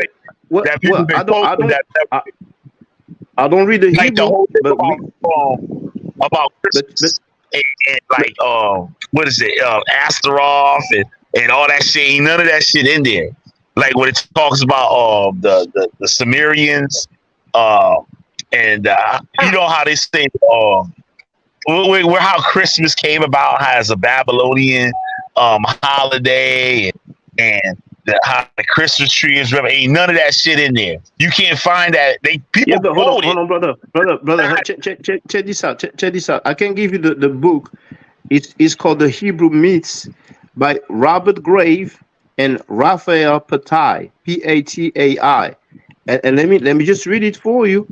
You know, because you have three rabbis. One called R. Joseph, who died in the year 333. One called R. Huna, who died in 297, and R. Shizabar Abba, who died in 217. And their comment goes as follows. Now I can no longer engender the fourth son, whom I would have gave the order. Your children shall serve you and your brothers. It has to be Canaan, your firstborn, that they shall take as a slave. And since you have made me incapable of doing bad things in the darkness of the night, the children of Canaan will be born ugly and black.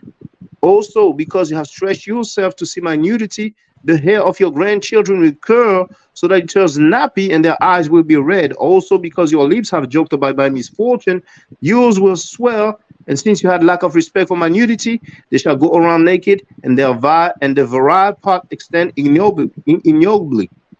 So, you know. My bad. Is Genesis what? Come again, brother? Where is that in Genesis again? No. I never said it's in Genesis, brother. This is what people will call the Talmud. More exactly, let me read it again. The Bereshit Rabbah, and no, that's not the right page. Bereshit and the Midrash. Hold on. Midrash Rabbah. Yes, Midrash Rabbah and Bereshit Rabbah. And you know the funny thing, Zion Lex quoted that those Midrash thing, and in order to argue for the blackness of Shem. So I use this term there, and I went on to read that. So no, that's not in Genesis. That's in the Talmud, you know, which is, you know, exegesis, okay. You know. You there, brother Killer B? Yep. I'm trying to put up my phone. Yeah. Hey, Andrea, did you want to speak, sister? Well, I was just listening. I was going to comment on when you were talking about Abraham, Sarah, and Hagar. Because I do. Yep. Yeah, I do agree with you on that. About so she fled the first time, but she was sent away the second time. So there's another passage where Hagar and Ishmael were cast out later on. So. But I do agree with you about her not having a choice, you know, as far as, you know, because she was Sarah's handmaiden, whatever you want to call it, that she was, you know, she had to have sex with Abraham whether she wanted to or not. So yeah, I do agree with that. And this reason had a choice. You know what I mean? Huh? You go back 60 certain years and shit, you're gonna see women and stuff not having no choice. You know what I mean? So like, yeah, at those times, yeah, women wasn't nothing. Like they're looked at as property. Just like the people, the husband, like you, if an Israelite had a daughter, that daughter was money. That's a check. You know what I mean? They didn't have daughters. Oh, my daughter. You know what I mean? A woman was a check. Like shit, we can get some bread for her. You marry a dude, that dude got to give them some money. But you see, in Kemet, women were treated fairly, you know. But let me just say this to the brother Pizzo in the chat who's asking, where is that Genesis Rabbah? I said, Bereshit, not Genesis. And once again, you guys know my website, you know, it's afrostyle.com/English. It's Genesis. Come again? Bereshit is Genesis. What's up, bro? No, hold on. It's not just Bereshit, it's Bereshit Rabbah. You know, it's from Talmudic literature. Yeah. But I agree with you, you know, with what you just said, but Bereshit Rabbah. But I mean, I cannot post links in the chat anyway. But when I'll be going live later on, I can put up the screen. It's something I wrote years ago. You know, it's something that a lot of people know. But and then you know, he wrote that, okay, you know, the hold on, what he wrote. You have to understand the Talmud are different opinions, blah blah blah. But I was just saying that because a brother Kira B said that we can go in the Talmud, you know, to find some explanation. And I'm paraphrasing, so that's why I'm saying, you know, if we deal with the Talmud, then I can quote that as well, you know. But anyway, I'm gonna bounce, man. It's good to speak to you all. Me too. Talmud videos, and I went through a couple things that people say about the Talmud, and I went through the explanations of it, and a lot of those quotes don't even exist when you actually go look it up. A lot of it, those things, like propaganda. There was a guy that supports me. Damn, what's his name? I can't see his name. If he watched this, he know what I'm talking about. He was putting up a lot of like anti-Semitic stuff, and he was like quoting things. Oh, they believe this, they believe that, and then I'm like, dude, all that stuff comes from white like website, and when you actually look the shit up, it doesn't exist. Well, I agree. They say in the Talmud, it says that you know, they can have sex with a 2-year-old child or something like that. I don't know where they get that from, but you know, that book that I quoted, the Hebrew myth, I bet you it exists, you know. And yeah, if somebody want to disprove that, then that can be my guess tonight. Anyway, I'll let you later. Yeah, I'm gonna get off 2 Killer B because my phone is getting hot. Okay. All right. Thank you for coming out. Mm-hmm. I'm just going back to the chat though. Okay. New source of anti-black racism. Let me just read some of this here. I don't know what it's gonna say. This is from Pennsylvania University. The claim Judaism is the source of it. You know what? I think I read this before on my channel. I believe I read this article. Yeah, this shit long as hell. I can't answer it. Let me see if I can find the part in here. God damn, this shit 35 pages. I ain't trying to look at this goddamn shit. Let me see if I can just find something good out of it.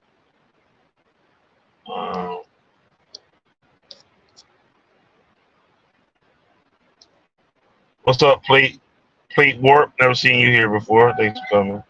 Y'all can see y'all can where that's up. Hey, Randy Danny. Hey.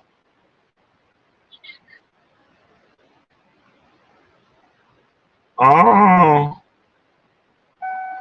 1604, Fray Prudencio de Sandoval had this to say about the Jew and the black.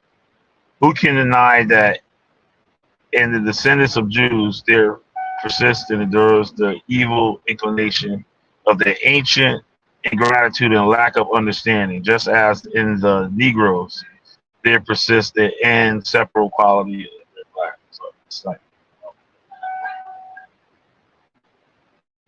I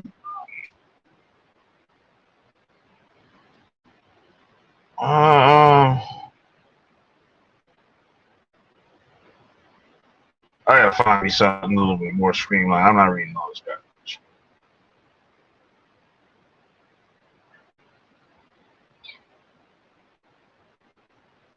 Badass little kid whooped their ass to hit my fucking car down there in football.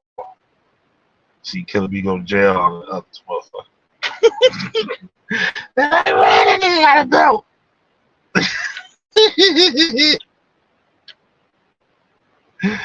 That nigga got a belt. Right.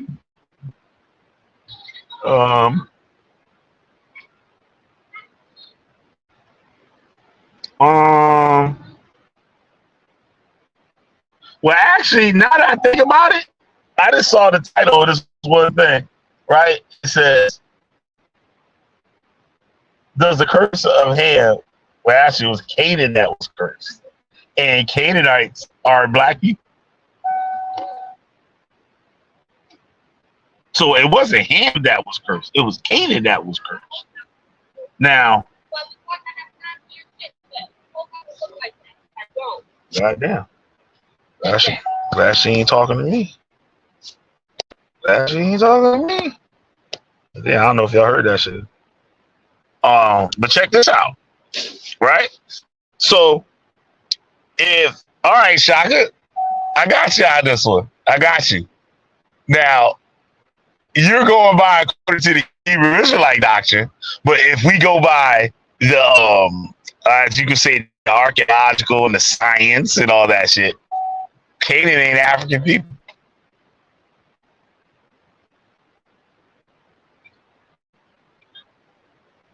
Because you got the people of Ham, right? Were the Hittites. The Hittites ain't fucking black people. The Libyans ain't black people. And you can see the artifacts to prove that they're not black. So about that one, that's something to think about right there. That's definitely something to think about. I don't know. I just started that real quick. Cause we get out of that shit too. Cause I would see the Afrocentrics use that shit. And number one is white being the one that thought up all that bullshit. It was some racist dude. I forgot what they called it. I forgot what they called the actual method or whatever. But yeah. Let me see if I can find. I don't want to go to this news article. It's a New York Times article, but fuck it.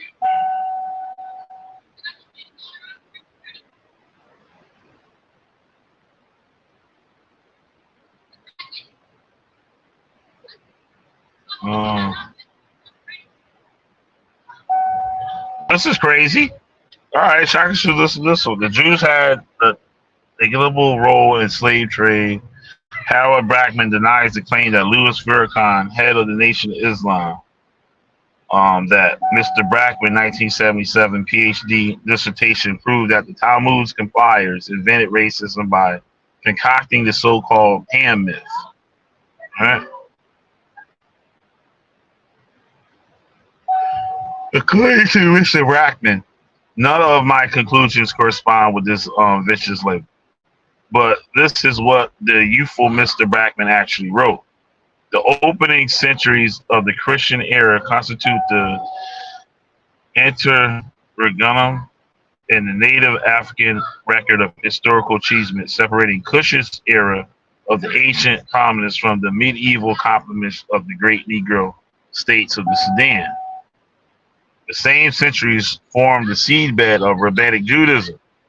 And this faithful coincidence goes far toward explaining why they also form such fertile soil for the growth of Jewish lore, demeaning the Negro. The most famous of these anti-Negro legends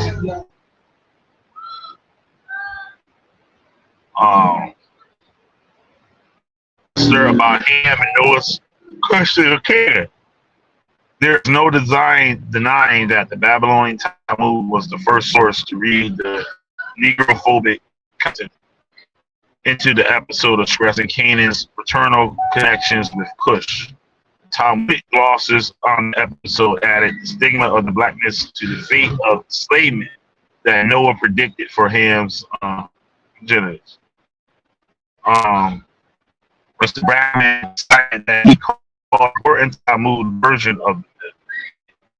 Ham was told by his outraged father that because you have abused me in the darkness and the night, your children shall be born black and ugly, because you have twisted your head to cause me embarrassment. They shall have your kinky hair and red eyes. Because your lips jested at my expense, there shall swell, and because you neglected my nakedness, they shall go naked.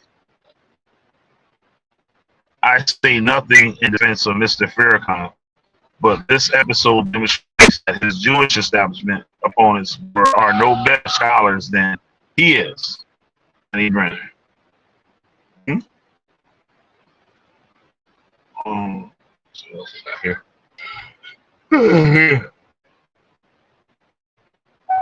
We got. I wish I could play that video back. Myths of, let me have a Talmud myths.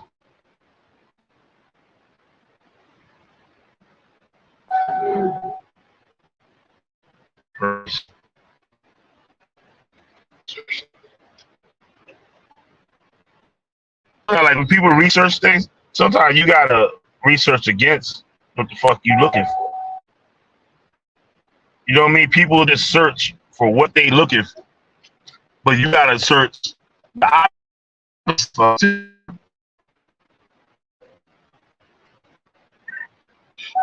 You gotta look at sources that goes against what you're trying to find, what you're trying to prove.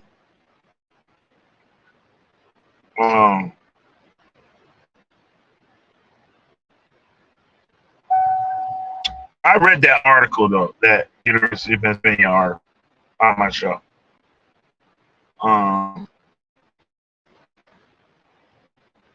Can't play that.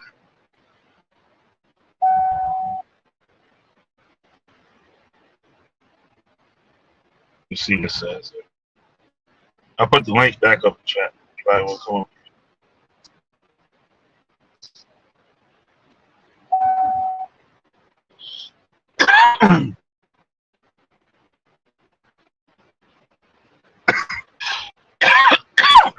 Yeah.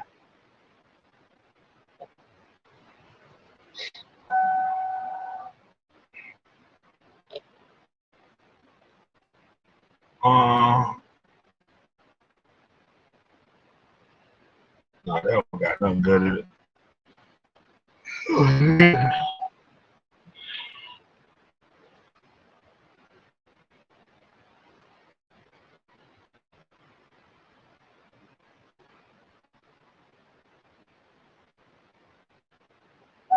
All right, this one I have something in here.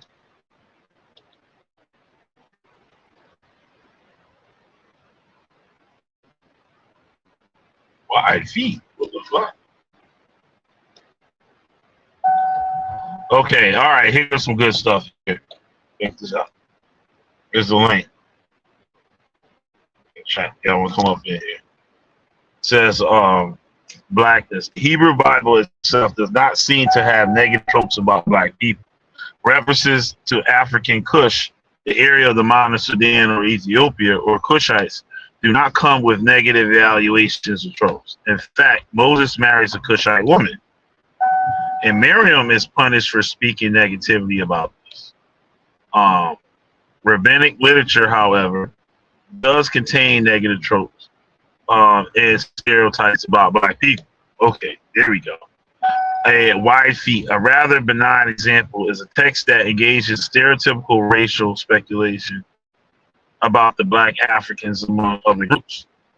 The Babylonian Talmud, 3rd and 7th century, records a story in which a man bets 400 zuz that he can annoy the great sage Hillel by asking him silly questions right before Salat. As Hillel was having his hair washed, all three questions which Hillel answers are about ethnic stereotypes. Third is about black Africans. He left and waited an hour, then came back and said, "Who here is Hillel? Who here is Hillel?" Wrapped himself and came out to him. He said to him, "My son, what do you see?" He said, "I have a question to ask." He said to him, "Ask, my son, ask. Why are the feet of Africans so wide?" He said to him, "My son, you have asked a great question. It has because they lived in marshes."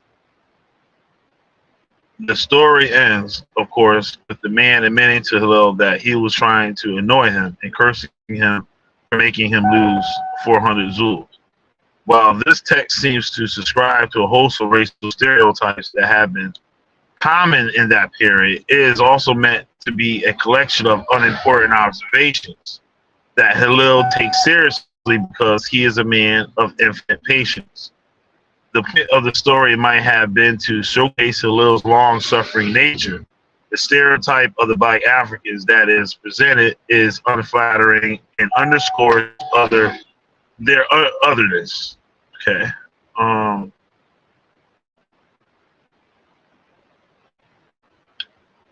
The Tosefta explains the reasons for making various blessings, clarifies how the rabbis thought a black-skinned people as unusual and less aesthetically pleasing than light-skinned people. It says, it reads, "One who sees a Negro or an albino or a man red spotted in the face or a man white spotted in the face or a hunchback or a dwarf, praised be he who creates such very creatures. One who sees an amputee or a lame man, a blind man, or a man afflicted with boils says, praise be the true judge. One who sees attractive people or beautiful trees says, praise be he who has made such attractive creations." On one hand, the black-skinned person is not considered unfortunate, like a person with a disability who gets the righteous judge, blessed, but neither is the black-skinned person considered attractive. Another place where rabbinic texts express the aesthetic preference of light skin over dark skin in the Genesis Rabbah explains Abraham's strange statement to Sarai on the way to Egypt said, "Now I know that you are a beautiful woman." Didn't Abraham know that this before now? One of the answers is that R-A-Z-I in the name of R-Judah, Rabbi Simeon, Abraham said to her, "We have traveled through Aram Naharium and Aram Nahar. Although we have seen beautiful women, we haven't found a woman as beautiful as you. Now that we are going to a place of people who are ugly and black, say that you are my sister, so they will be kind to me on your account." A similar implication about the relative beauty of white and black people appears in the Talmud interpretation in Numbers 5:28, which states that the innocent woman who is accused of adultery and forced to drink of the Sota waters will be cleansed and have children. It says, if she was accustomed to giving birth to boys, if dark skin, she will give birth to light skin. If short, she will give birth to tall. Another text which implies that blackness is less attractive than whiteness appears in J. Tanit 1:6, which claims that Noah's son's Ham was punished for sitting on the ark by being turned black. Ham, dog, and raven behaved badly. They had sex with their partners on the ark, while all others, humans and animals, were celibate. Ham left the ark darkened. Futam is a play on his name. The dog left as a public spectacle in his intercourse. They have sex in public. And the raven left as different from all other creatures. How are we to think about such sex? It is clear that the rabbis are relating to black people as the other in uncomplimentary ways. One might argue that the texts don't have any focus amongst against black people, but simply reflects in groups parochial dismissal of the foreigners and outsiders. Nevertheless, such an argument is problematic. Numerous prerogative statements about non-Jews can be found in Jewish texts, and most of these are general in nature. The text Survey of Love, however, and other groups like them single out a specific group, proprium by virtue of the skin color. Thus, Abraham Balaam, professor of the philosophy at the University of Haifa, writes in his monograph, "The Image of Black in Jewish Culture." In rabbinic literature, the black appears for the first time in Jewish culture history as not only other and different, but as a consequence inferior to, and in the light of the Bible texts about the blacks were expounded. For generations, these commentaries determined the image of the black in Jewish thought. This Lane argues in these and other texts in the Talmudic period that can see the beginning of prejudice against black people in Jewish literature. In contrast, David Goldberg of the University of Pennsylvania, in his book, The Curse of Ham, which I was going to read, but I said it was fucking too goddamn long, argues that these negative depictions are not about real black people per se, but are simply playing off the trope that the black represents the forces of darkness. Apparently, the Greco-Roman writers, Philo, what's up, Arcada GT? See you up in here.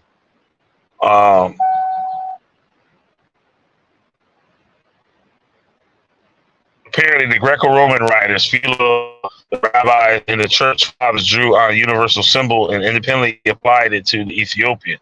We cannot say that the application of blackness as evil metaphor to scriptural Ethiopians necessarily implies to a derogatory view of real Ethiopians.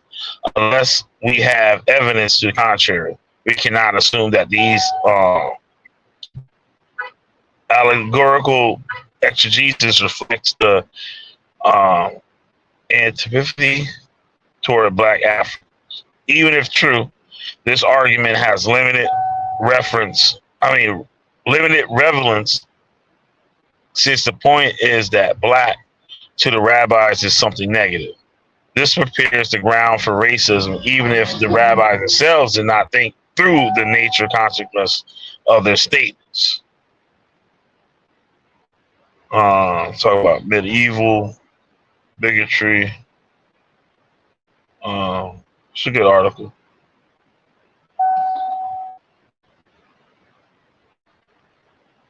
I'll put it on the screen. I guess I could. I don't know. I'm not going through all that shit right now. But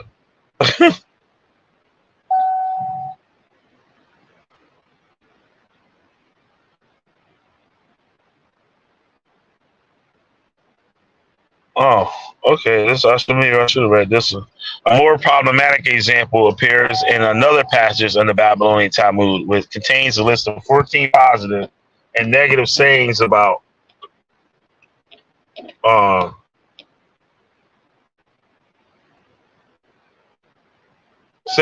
the host of places and people. It begins, unsurprisingly, with the praise for Jews in Israel. Wisdom came down to the world. The land of Israel took 9, and the rest of the world took 1. The beauty came down to the world. Jerusalem took 9, and the rest of the world took 1. This text then continues to discuss other groups of people and one species of animal.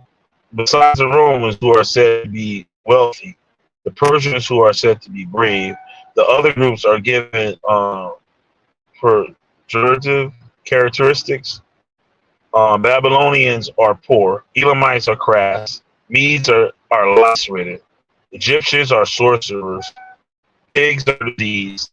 Arabians are licentious. People from Mishan, a town near Babylon, brazen. Women are chattery, and slaves are sleepy. The pejorative about Cushite reads, 10 Kavim, a drunkard's descendant to the world. The Cushites took 9, and the rest of the world took 1. So the Talmud here uses Cushites, the term lightly refers to black people in general, and not just Ethiopians. These unflattering descriptions of women, black people, and enslaved people attest to a certain amount of racial prejudice. Okay. I'll show y'all the article.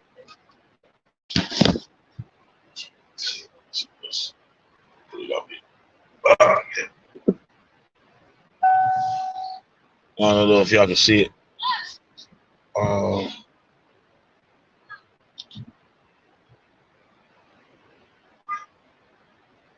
Shit. God damn it. Wait, hold on, y'all. Oh, fucked up.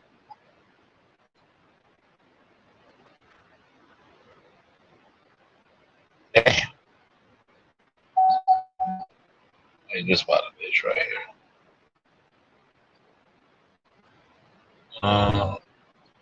Damn, man. I done lost the goddamn article completely.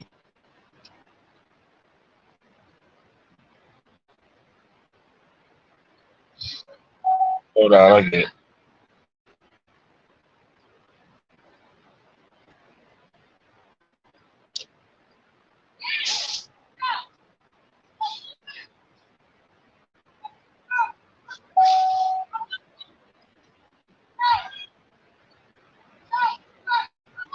It's kind of weird. Torah, black people in Jewish tradition, eliminating racism requires honesty. That's what I read from. It's on the Torah.com.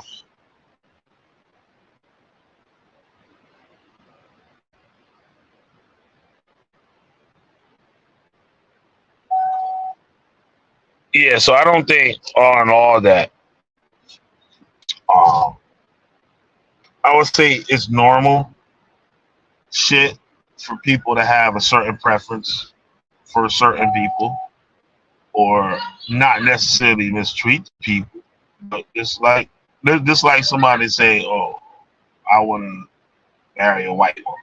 I'm white and I want to marry a white woman. Or I'm black and I like black women."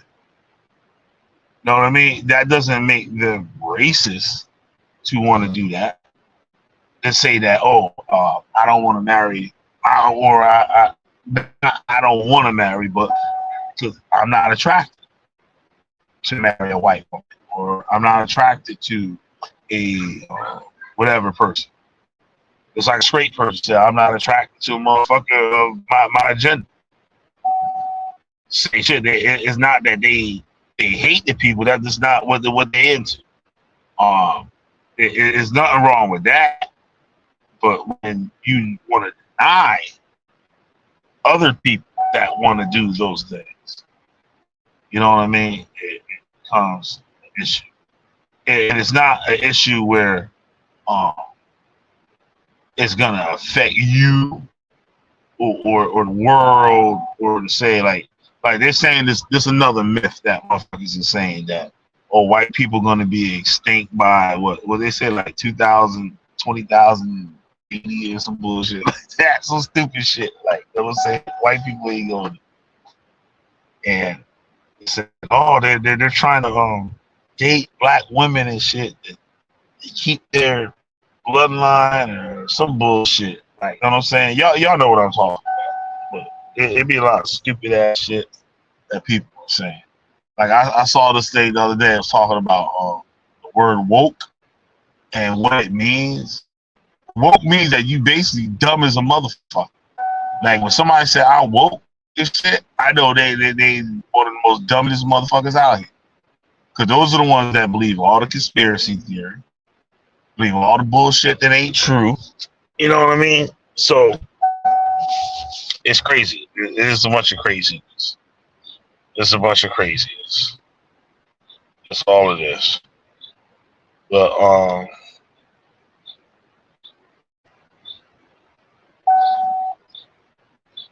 thought that was a while ago. Oh, that was one. Oh, that was Andrea Burnett. I didn't see in the back chat message. Andrea.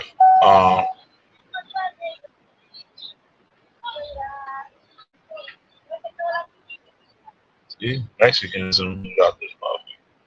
There was no Mexicans out this motherfucker. Shit was all black. 20 years ago, this shit was all black. This whole neighborhood, all the way down to the water. Actually, where I'm at now is the only place in the whole East Coast where black people own the majority of shoreline property. Right where I'm at right now. Mexicans and Mexicans, they moving out here hard. So y'all know if y'all can see. Show the lights.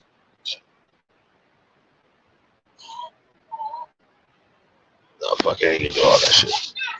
Show like fucking, yeah, it's all little kids, all little black kids and shit out here playing. And living in homes. Fat motherfucker trying to play basketball. But I don't know. I'm about to get the hell up out of here. I might come on later. So I just want to come up out here, talk some shit. I want to see the Nagy Springfield skateboard review. If I do that video. Oh, y'all see Nagy Springfield's cane? I put it on my community post. That's just dope. He had that shit made in Ukraine. That shit came out good. You know, Shaka came through, was like, oh, that's Egyptian. On that shit. Said Killer Bees about to be comedic and shit. Yeah, like they have a lot of ancient shit and all that anime stuff. But yeah, they did a good job. Nagy must have paid a lot of money for that shit. Yo, he had to pay a lot of money for that shit. That shit is nice. Like, that shit came out real nice. Like, he getting that shit sent from Ukraine. That's just wild. But anyway, I'm up out of here. I'm Killer B, the Witchfinder General. Like, share, subscribe, hit my goddamn Cash App. Peace.